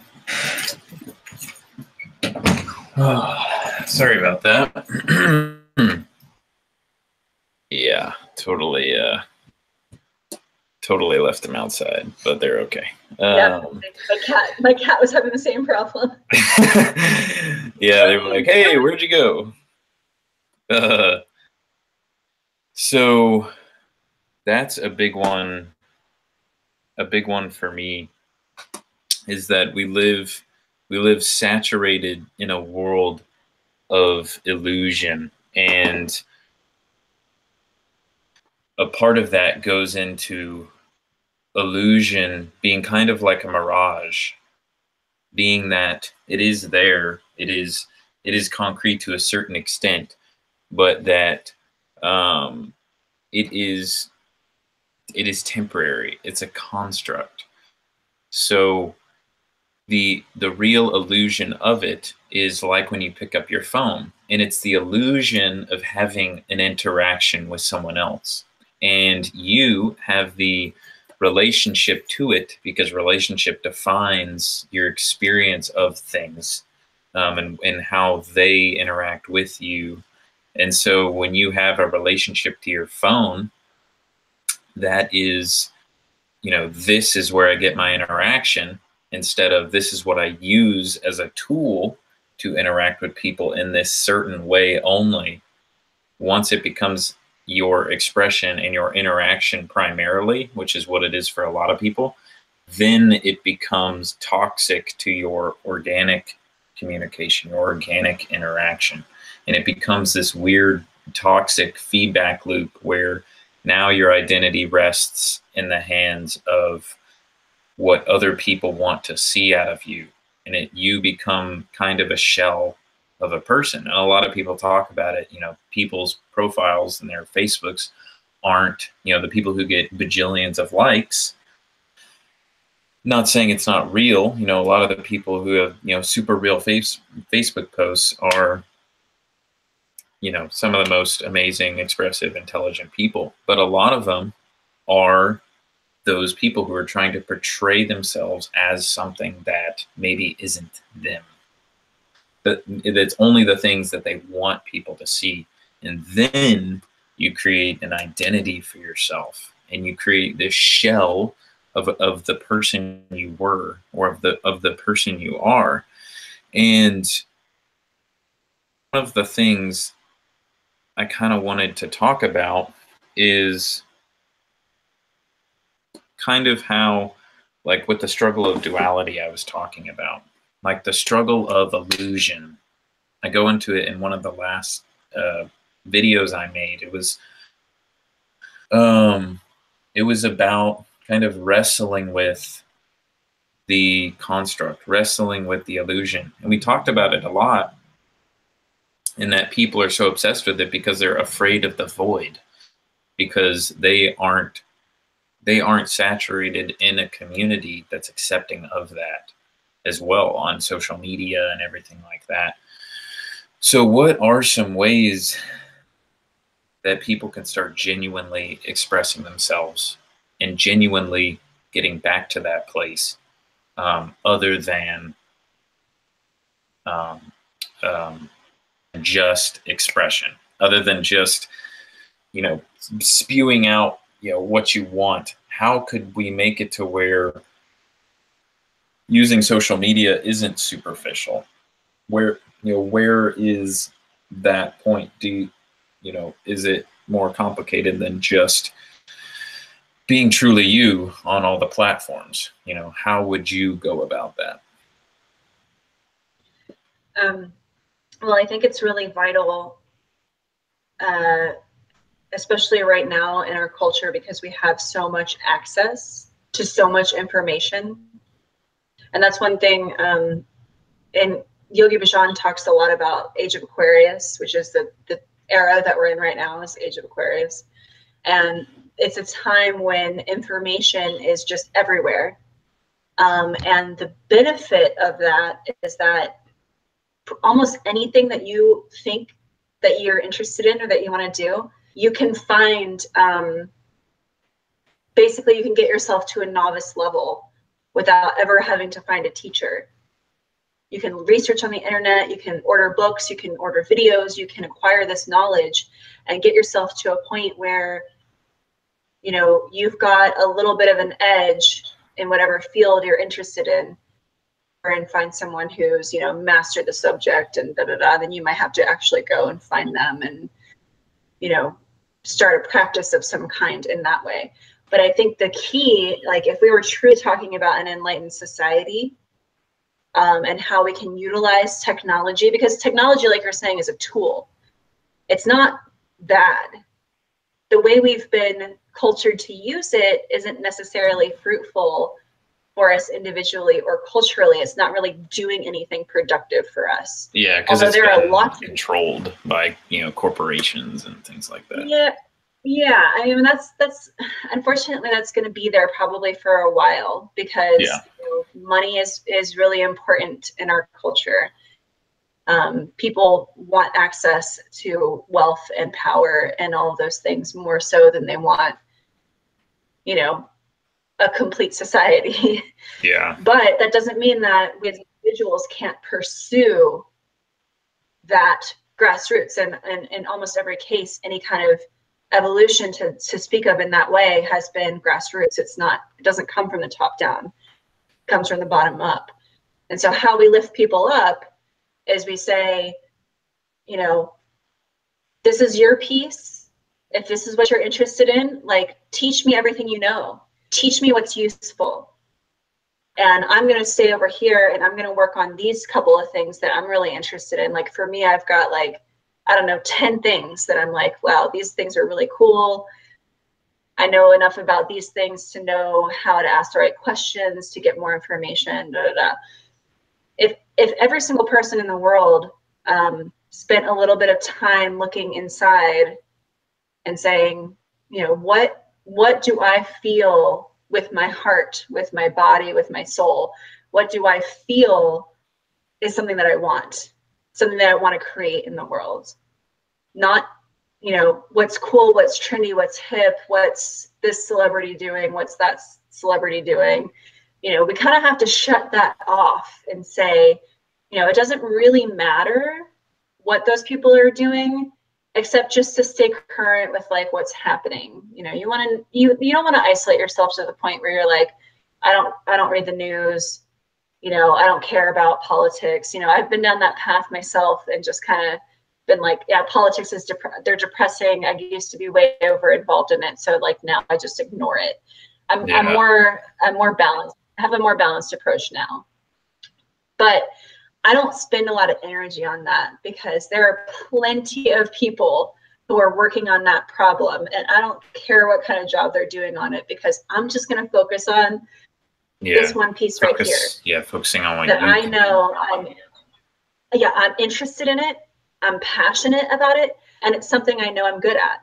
And if everyone had that focus, then that technology would become a tool, and the social media would become a way of networking with one another, so that we could all get better and at least share across that something useful. But, you know, you can't change the world. You change yourself, you know, and you create communities where people are doing those kinds of things and sharing that kind of information, and eventually, you know, it may catch on, and who knows what way the world is going to go, and no one really knows. But you know, we do our best, and letting go to a degree of thinking, you know, what everyone else out there is doing is what they're doing. You know, I'm going to focus on what I need to do and what the priorities that I have found in my life, and find other people who are passionate and who care.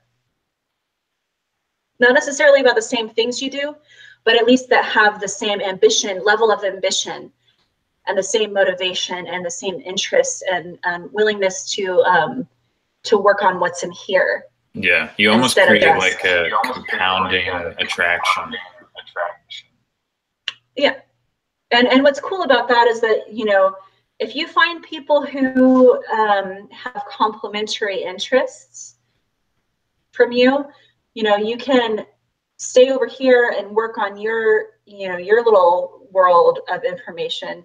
Then when you connect with those people, you're going to find different parallels and similarities, and you're going to find that you can cross-populate information, and you're going to find things that are totally different. And that is the type of intellectual evolution that got us to the point where we are now, of technology and commerce and everything that we have. It was all, you know, people who were interested in learning intellectually and developing themselves, and all. That's the way people were before we started to get obsessed with technology. Yeah. You said something really amazing earlier about the self-empowerment thing. So focusing on yourself, because you went into the 3 levels of consciousness: the personal, the collective, the cosmic. Now, a lot of people go, oh, you know, we need to save the cosmic and, you know, bring all those things down. And that's great and everything. But what you said is really awesome. You know, don't focus on the collective until you address the personal, until you address what you are and what your expression is and what you desire and what you want and what you feel you need to do. And once, if that is my vision that I keep having, if everyone addressed themselves, then the collective heals. Because like you said, the personal is a reflection of the cosmic, or the personal is a reflection of the collective, a reflection of the cosmic, and all of them, like the holographic universe theory that I kind of prescribe to, and the fractal, you know, the fractological universe theory or observation, is that the part contains the whole and the whole contains the part. So if you can find, if you can find if you can find yourself in the collective, that's great as well. But finding the collective in yourself is also a thing to do. And if you address yourself, if you address the problems in your mind and your psyche in your life, if everyone did that, it would translate organically to the larger levels, because that's how it works. If you change the cell, you change the body. You change the expression of the larger system.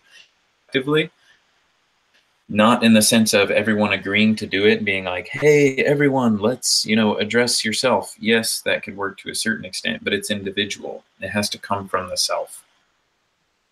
We go to the collective, and once the collective heals through that process of the self-addressing, then the cosmic, you know, the cosmic heals. Then it compounds and it becomes a cosmic addressment. You know, it becomes a cosmic consciousness, which is ultimately what we want, and ultimately what people are trying to get to short circuit with technology, is getting to the cosmic, the super connected consciousness.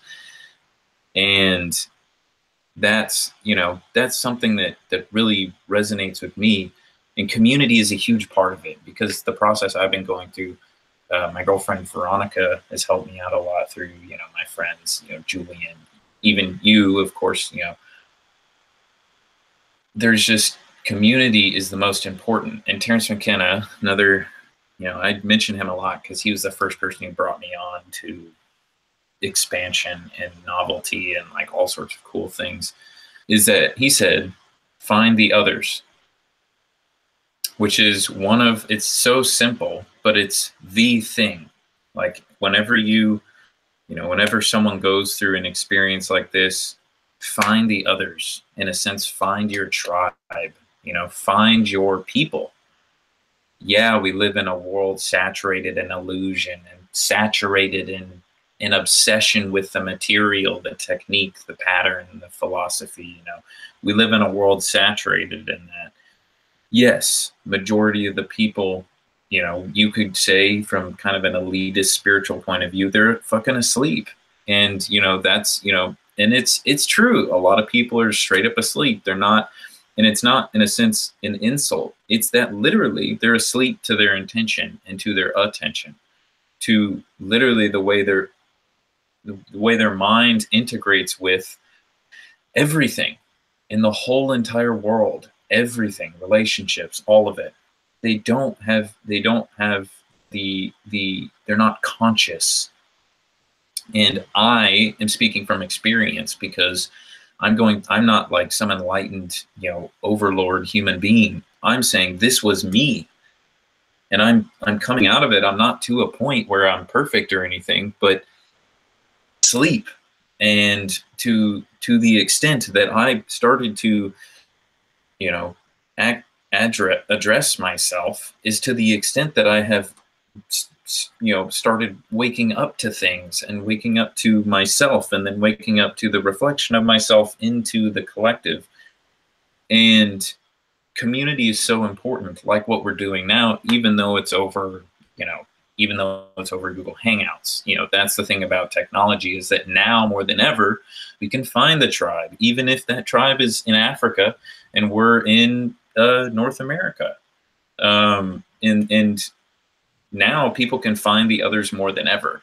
Back in the 60s, it was easier to defile the movement of how little, the instruments that they had, the technology that they had. It was easy to douse that flame. They didn't douse it really, but, they just scattered it all over the place. And that, they had limited technology back then. So it was harder to find the others. They had to go underground and, meet up in special places, and kind of like how it is in like Harry Potter, with like the magic folk that have to hide around and like, certain places, and can't use magic and can't do all the things they want to do. It kind of got into that vibe, but now there's no way it can be there's no way it can be split up. There's no way it can be scattered. And that's what's happened to me, is I have been privileged to have at least to some extent, community, to some extent, people I can talk to about it. But some people are immersed in a sea of sleep, people who are asleep, sleepwalking people who are just accepting all of the programming, just accepting everything, not thinking about it. And when they have these experiences, they're weird, kind of like the experiences, Jim Carrey has had recently that everyone's freaking out about, his like existential crisis, or whatever you want to call it, his like existential situation where he's like kind of discovering himself. It seems weird to a lot of people. They're like, oh my God, what's wrong with Jim Carrey? Like what's wrong with all these people? And it's like, there's nothing wrong. And that resistance is what, is what gives people those same programs that have you, what is it called? Repress things, oh, I don't feel that way, or, oh, that's bad. And that's what alienates people. And one of the most important things I've had is access to people. But even then, when you're alone, when you're in that dark place, probably the most difficult place ever, the only person you have is the self, is you. And when you're truly alone in that place, when you're truly in the place of the self, the only thing that you have to hold on to is your experience of that.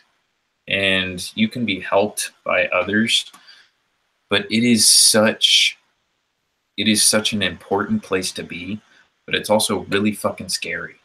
And it's really uncomfortable. At least in my experience, it's been the most constructive, but the most uncomfortable experiences I've had is that void space where, even just the process of eating without distraction and without talking is so weird and so uncomfortable.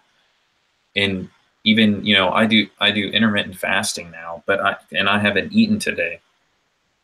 And just the process of getting to know where, what your consciousness is capable of and how your awareness communicates to your body from where it is, and how your awareness and your consciousness is able to affect things, and what it means to align with your intention and align with your attention.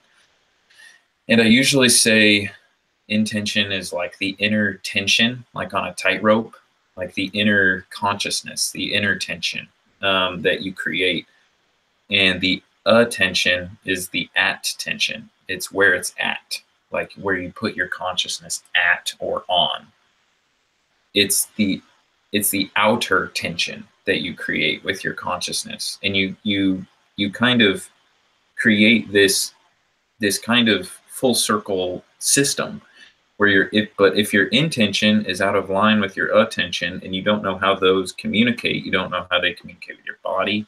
Because I was even experiencing it earlier and experiencing it all the time, where I would get to a point where I kind of started to realize that my body is a technology. It's been developed, over I don't know how many years. I'm not sure even how old the Earth is. There's so many different theories, but that your body is a construct that your awareness plays inside of, just as is yoga or anything else.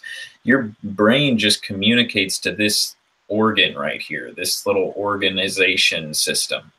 And it just goes, okay, this is what you do. And it's a different way than thinking, which is really strange. I got to this point kind of when I was like moving around, and I was paying attention to how I move my body, and how that process, where that happens, and like how it happens. And it was like I was sitting there and I was like, okay, so this is a construct, and it's almost exactly like the things in our life, the other organic things, just like a human being, just like interacting with anything else. You interact with it. It's something separate from your intellectual awareness, your intention. Yes, you can breathe life into it and you can develop it to a huge extent. But still, the only communication you get to it, it's not English. It's not a language that you can speak. It is something different, and it's something really weird. But I know that was kind of random, but it kind of goes into kind of the foundations of how uncomfortable and how strange the experience of going to the self is. And it's not strange in the sense of, in the sense of not being normal, because that is what it is. It's like, it's strange in the sense that people don't think about it a lot, but that your intention is what moves all this around, is what moves your body around. It's what moves all this stuff. It moves everything in your life around. And your intention, what you want, for me, has always been out of alignment. I've wanted things, and then where I put my attention was somewhere that wasn't that thing. And I've even been struggling with it recently, is finding, like what I wanted to ask you is, what is some advice on aligning your intention with your outer consciousness, with your outer expression, with all this stuff? Because there's a process that happens. Something happens before you move. Something happens before you manifest.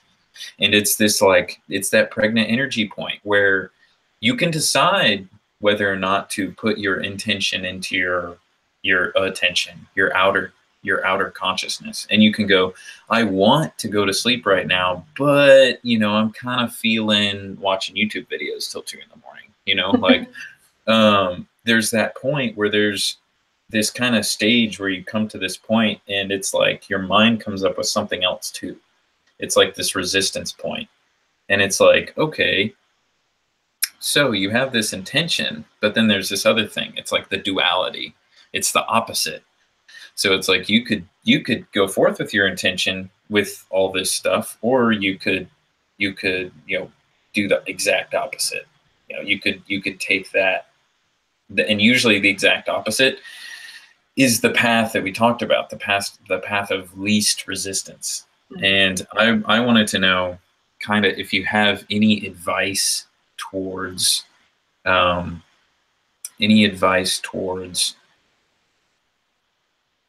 to I almost don't even know how to ask this question. How do you go forth with your intention into manifestation? I guess is the best way to say that.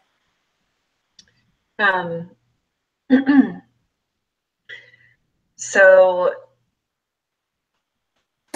one of the problems and sort of a gift of not being able to manifest is that what we create is very powerful. And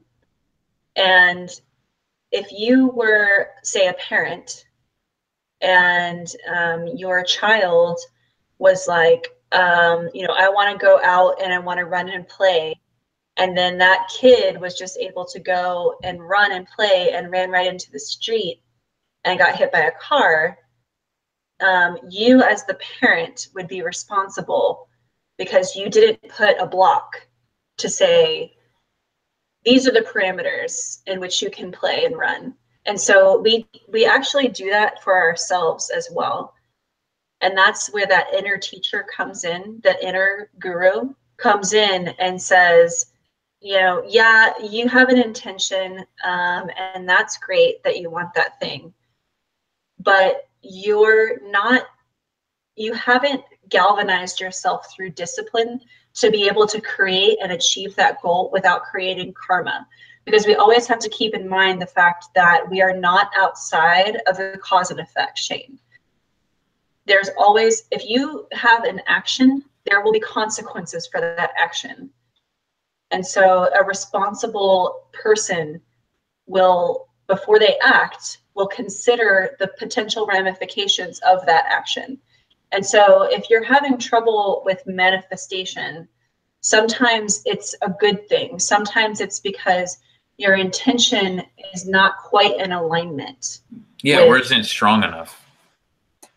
Or it's not strong enough. And so again, it comes back to the discipline of a practice. And when you have a discipline of a practice, it teaches you how to focus your mind so that you can galvanize towards your goals.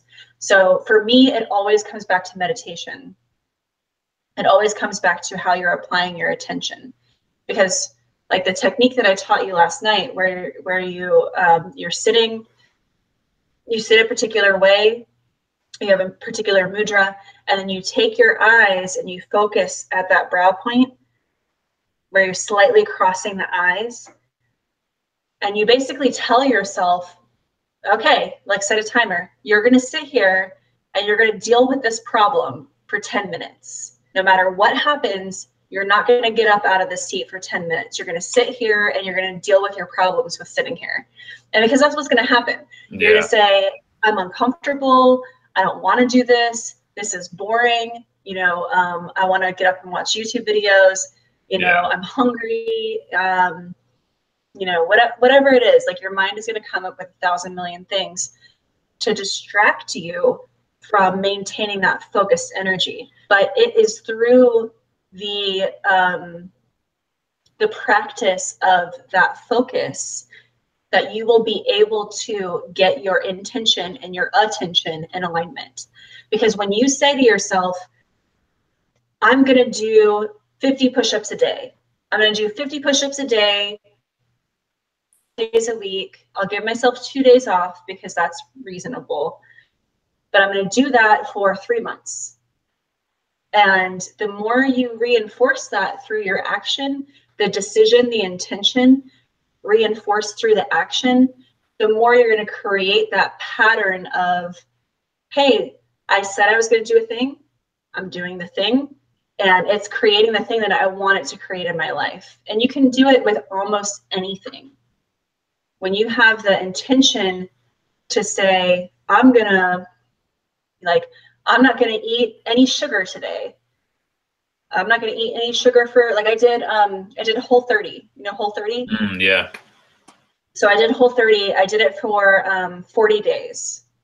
Oh, wow. And yeah, so the first 10 days, I had something not quite right. Like I was drinking some almond milk, or I was taking some supplement, and I was justifying it to myself, saying like, oh yeah, but I need this because blah, blah, blah. Of something.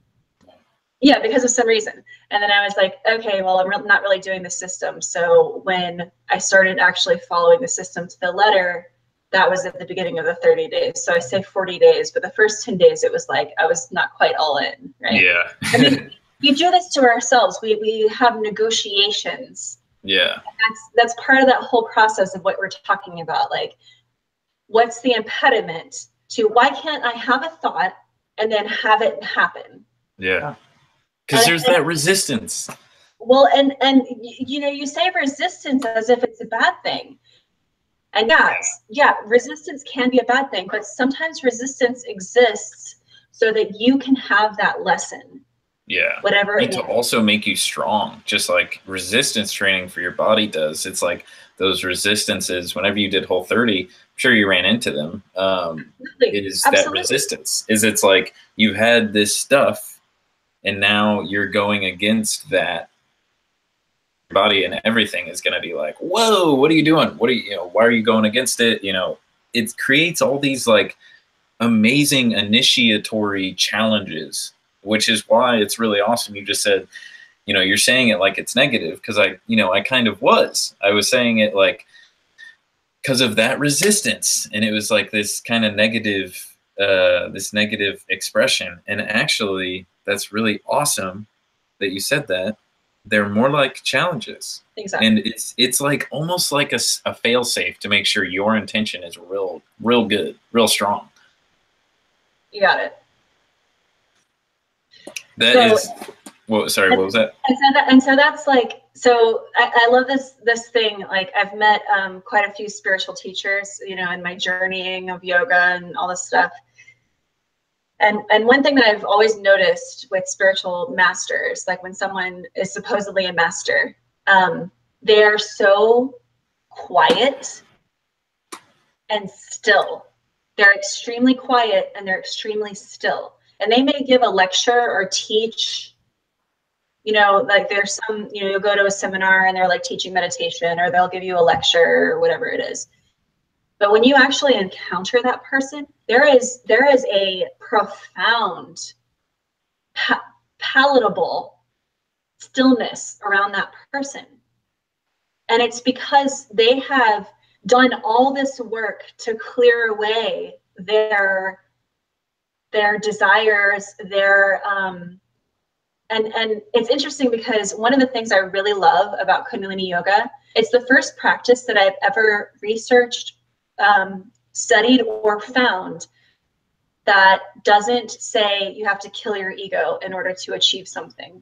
Yeah. In Kundalini Yoga, the ego is considered part of your personality.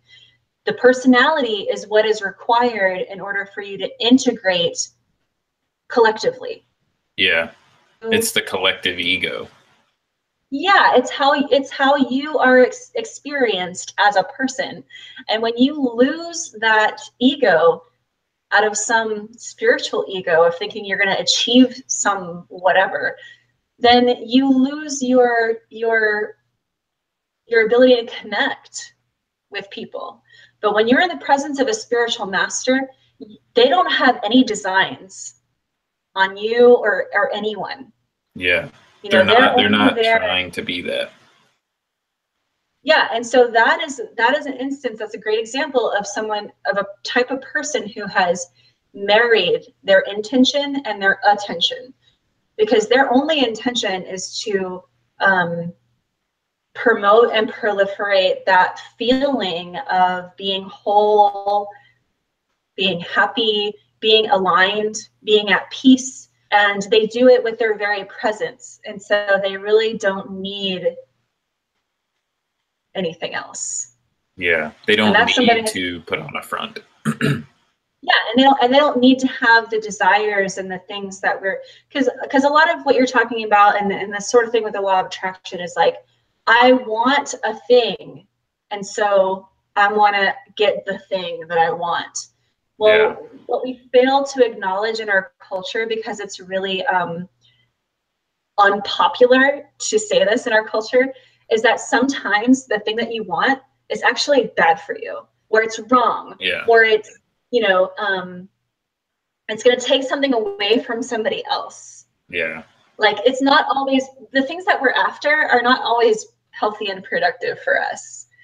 And so there are those fail safes to kind of keep us from making it worse. And I mean, look at the issues that celebrities and really wealthy people have. Like, the issues that those people have are freaking huge. You Yeah. know, when a celebrity goes down, the whole world knows about it. And so Yeah. those are people who have had a lot of access, and they have probably not had as many fail safes in their life between what they want and what they're actually able to get. And so when they fail, they lose all that stuff. They fail in an epic way. Yeah. And so much better to fail in like these little small ways in which you get to learn and grow and develop, and eventually, you know, even through that process of going through those challenges, that gets you towards that success. Because every time you get through it or get crushed by it, you're going to learn. Yeah. And that's kind of what I've been experiencing recently, is being okay with being out of alignment and being like, okay, so I'm kind of, analyzing that and kind of learning about why I fall away from intention and why I don't my own intention and what I want ultimately, because ultimately if I don't act my intention, it's not strong enough. The foundations for it are not strong enough. I haven't developed it enough for it to really manifest and take form. And I have implemented so many things and done so many things thinking that they were going to take precedence over my development, in the sense of doing things, even, routines is one of them, waking up early. Just one is so hard for people because their intent isn't there. And you see all those motivational videos and they're like, get your why, but it goes beyond that. It goes way beyond that. Because the intention is why you wake up, is why you do something at all. And it's the origin point is the intention. And so I have tried to put measures in place over time that are supposed to organize me and make me develop, in a sense, kind of put me in the crucible situation. And those are great and those are wonderful, wonderful techniques. But the thing is that if you go to a technique, if you go to a ritual like that, a routine, waking up early, it opens up like Pandora's fucking box. I mean, it's really, really hard to do it consistently, especially when, if you stay up late, especially if your intentions aren't in line. And so what that does is it creates that potential learning point. But if you fall off the bandwagon and you create those self-hating tendencies, then you kill that, because you're going to fail at everything. And a lot of people, they'll fail at something, including myself. They'll fail at something and be like, God damn it, I'm back at square one again. Like, Jesus Christ, I've already done this a million times to myself. Why isn't this working? And that's the best fucking question to ask. Why isn't this working right now? What is here? I gotta What? time out. Oh, yeah, no worries.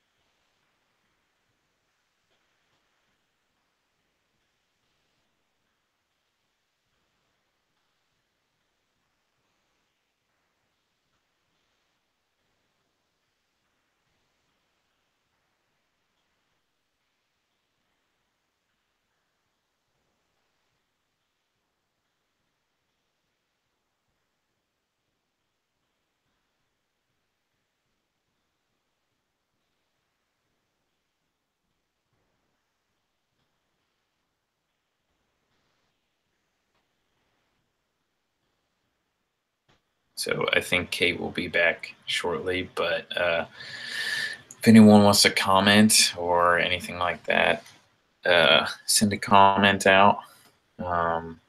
Definitely let us know what you think. Yeah, let us know what you thought, about the podcast. Give us some feedback if you can.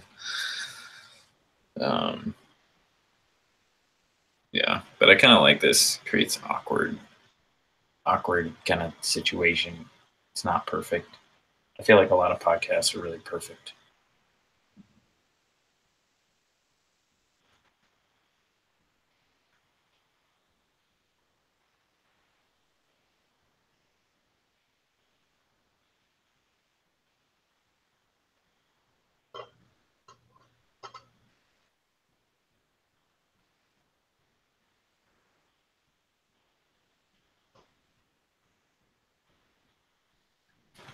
Anyone wants to take a look, there are my puppies. Poopers.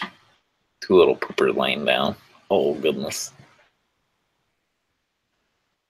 That's Mr. Odin. He's super cute. Super fluffy. I was showing everyone my dogs.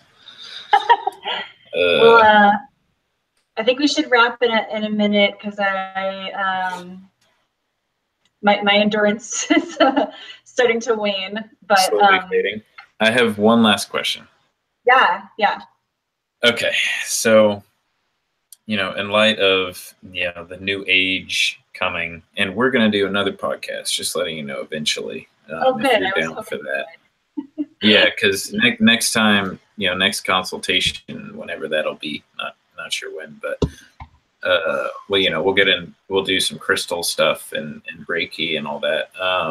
But in the new age coming to fruition now, the age of Aquarius, or whatever you want to call it, what do you think the future will be like in terms of the human condition? If there is a future for that, what do you think that will entail in the future?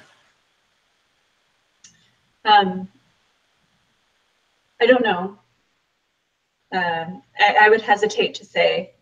I used to be the type of person who was, so anxiety is fear of the future, right? And depression is fear of the past, right? So anytime you go outside of what can I do now, or maybe get like 5 to 10 steps ahead and say, like, where am I going, right? Like, what direction am I going in? Anytime you come into that sort of ideation, it moves you away from what's possible right now. So having said that, it seems like, from my perspective, that there's a division that's happening culturally. One path is people who are curious and want to keep exploring and want to keep learning and growing, and we're like, there's a technology, but it's an ever expanding and whatever experiment. It's not the be all end all. The other faction is that technology is the be all end all, and that technology is going to be the one that is going to be what solves all of our problems and makes the world better. And the only interest in the intellectual pursuit is in ever advancing technology. And it's sort of like what you're saying about being awake versus being asleep. There are certain people who will never stop questioning what's right. Is this the right path? What's my place in reality? What is reality? There's that type of questioning will go on, but there's culturally the constructs and things that are happening right now will become more and more inclusive and insular. Like right now, virtual reality is not a huge thing in our generation, but for the generations that are coming up behind us, virtual reality will be more important than the actual reality. And once Yeah. that happens, there will be, I think, a division between the people who want to stay in this world and understand this world and develop this world, and the people who want to escape from it and create something that's holographic. And you know, part of me worries, I think, for the world, for the earth. I very much love the earth. I love being here on this planet, and I think it's very beautiful, and there are a lot of things that we could do to make this planet just wonderful and beautiful and keep it preserved. Yeah.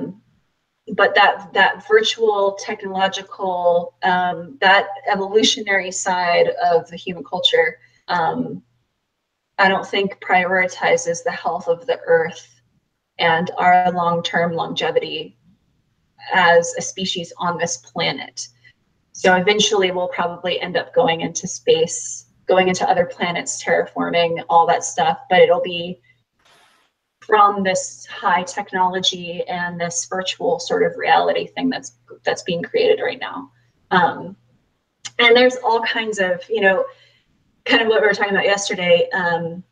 If someone has an idea about something, if it's something that is in your brain, it means that it either exists or could exist somewhere. Yeah. Or does. Yeah. You know, it's not just some crazy thought that only you had. It's something that's like out there. So, you know, when I see movies like AI, that there's a new one that's coming out about a virtual world, and then like in the real world, there's like a revolution that's happening, and it's happening in both worlds. That kind of stuff, like, I think that we'll see things like that happening in our world.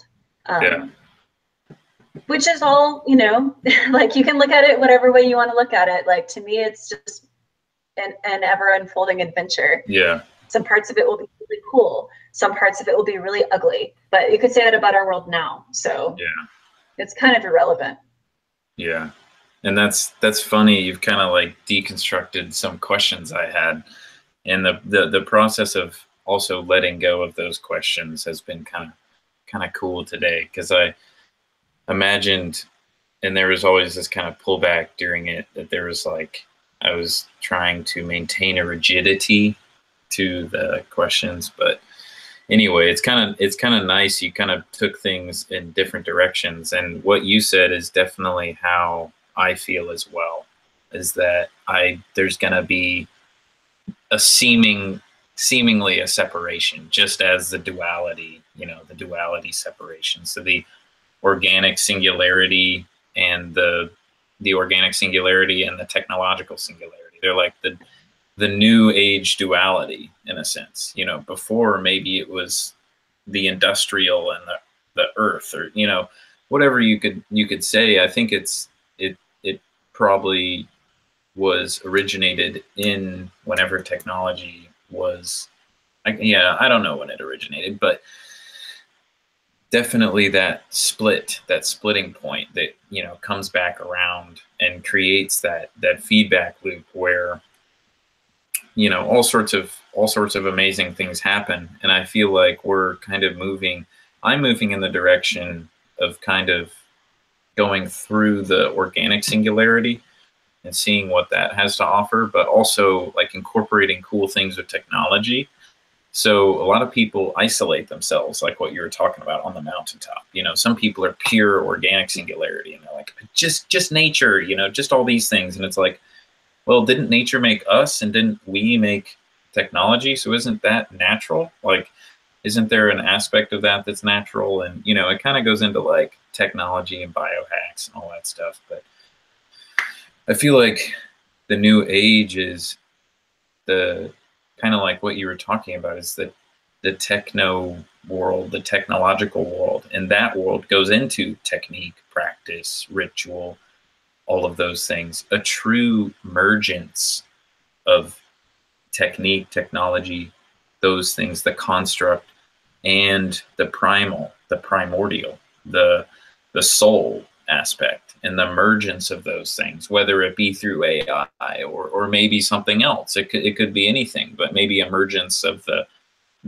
artificial and the biological into some new entity of some sort that's better than this system, the systems of nature.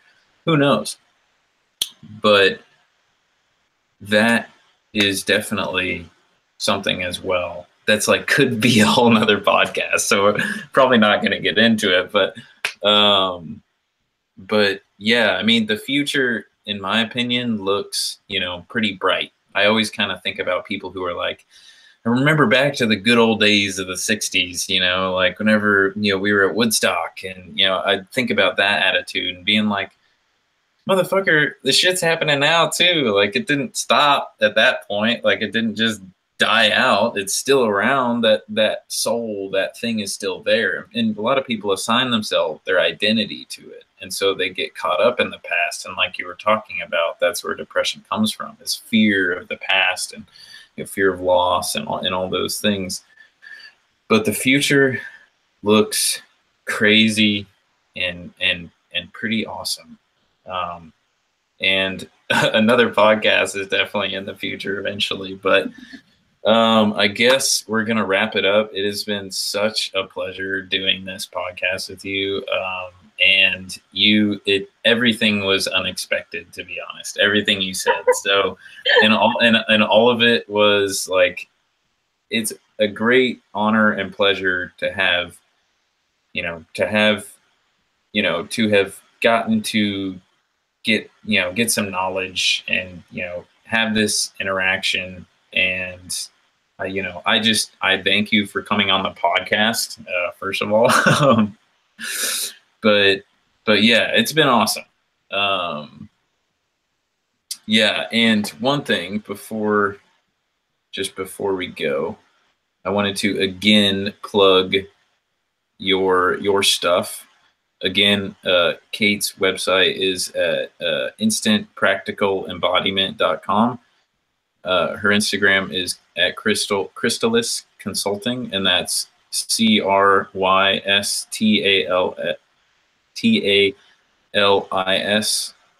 And her Facebook page is Crystalis Consulting. She also does work with One World Yoga. Real quick, do you want to kind of just describe what One World Yoga is and kind of what you do with them?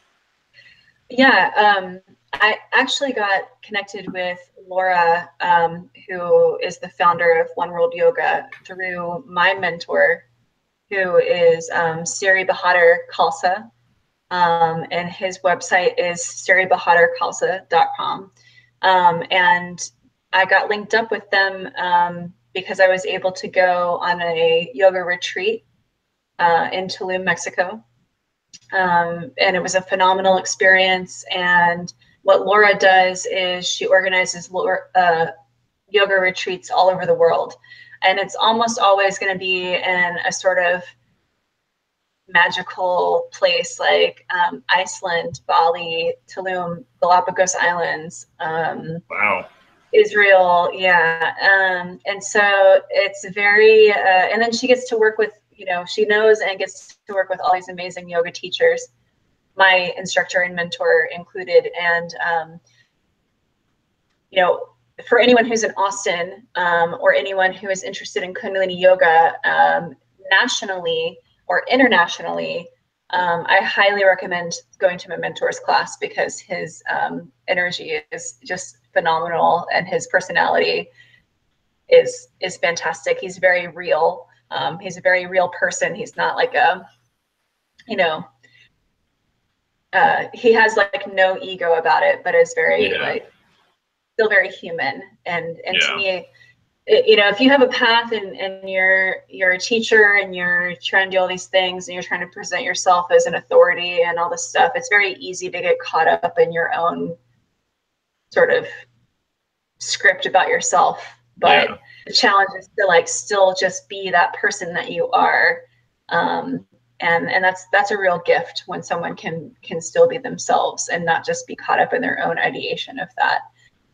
And so, yeah, so for both my mentor and for One World Yoga, I've done some internet marketing, layouts, promotions, videos, things like that. So I do a little bit of business consultation. So that's kind of where that comes in. And then I've done all of my website design and all of those things myself.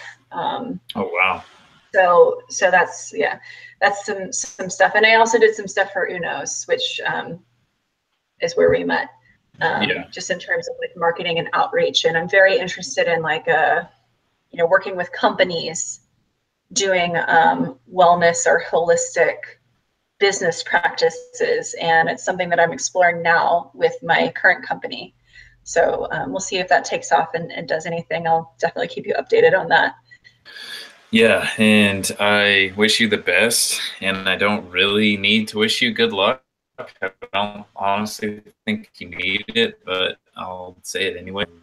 Yeah, I mean, I see great things for you just for my interactions with you recently and always. You know, it's like a lot for you, and I'm completely, I am completely genuine, when I say that you will go a long way. And, I can say that, I can have confidence in, putting your word out there, putting everything that you have to offer out there. Because there was a lot of things that you said that totally resonated with me. And it's not necessarily that I hadn't heard them before, but that it was just so spot on. This is different, but I'm totally, totally down with saying like you're awesome and you're really good at what you do, and I think you can create transformation for people in a big way, and that's a definite truth for my experience. But yeah, I guess we're gonna wrap it up. We do gotta do this sometime, but it was so awesome talking with you today. Yeah. Likewise. And thank you so much for not just hosting me here, but having the initiative to do something like this and promoting that, the idea of self-mastery, the idea that, you can be the most amazing person that you can possibly be, that there are paths, that there are ways, and, doing that for yourself. Being selfishly selfless is a phrase I really like. Yeah. Pursuing that for yourself, and then sharing it with people. Like that's how we all get better. And so, it's a great honor to be sharing this path with you. And I look forward to doing this again with you. Awesome. I look forward to it as well. Thank you very much. We're gonna have Kate on eventually again, but check out our next episode. It'll be actually with a friend of ours. It's with Seth, Allie's boyfriend. Yeah, we're gonna have it at the lodge. We're gonna talk about his recent book, Henry and the Devil. But check out everyone, I guess, whoever's watching and whoever will watch. Go to Kate's stuff, get into contact with her. Go to my channel. We both have different experiential perspectives on the whole self-mastery thing. Equally, both take a look at my channel, Kate's stuff. One thing, start addressing yourself. Big one. Until next time, good luck out there. Definitely give us some feedback, and hopefully we'll connect with more people. All right, so I guess that's it. All right, bye guys. Thanks. Bye. Bye.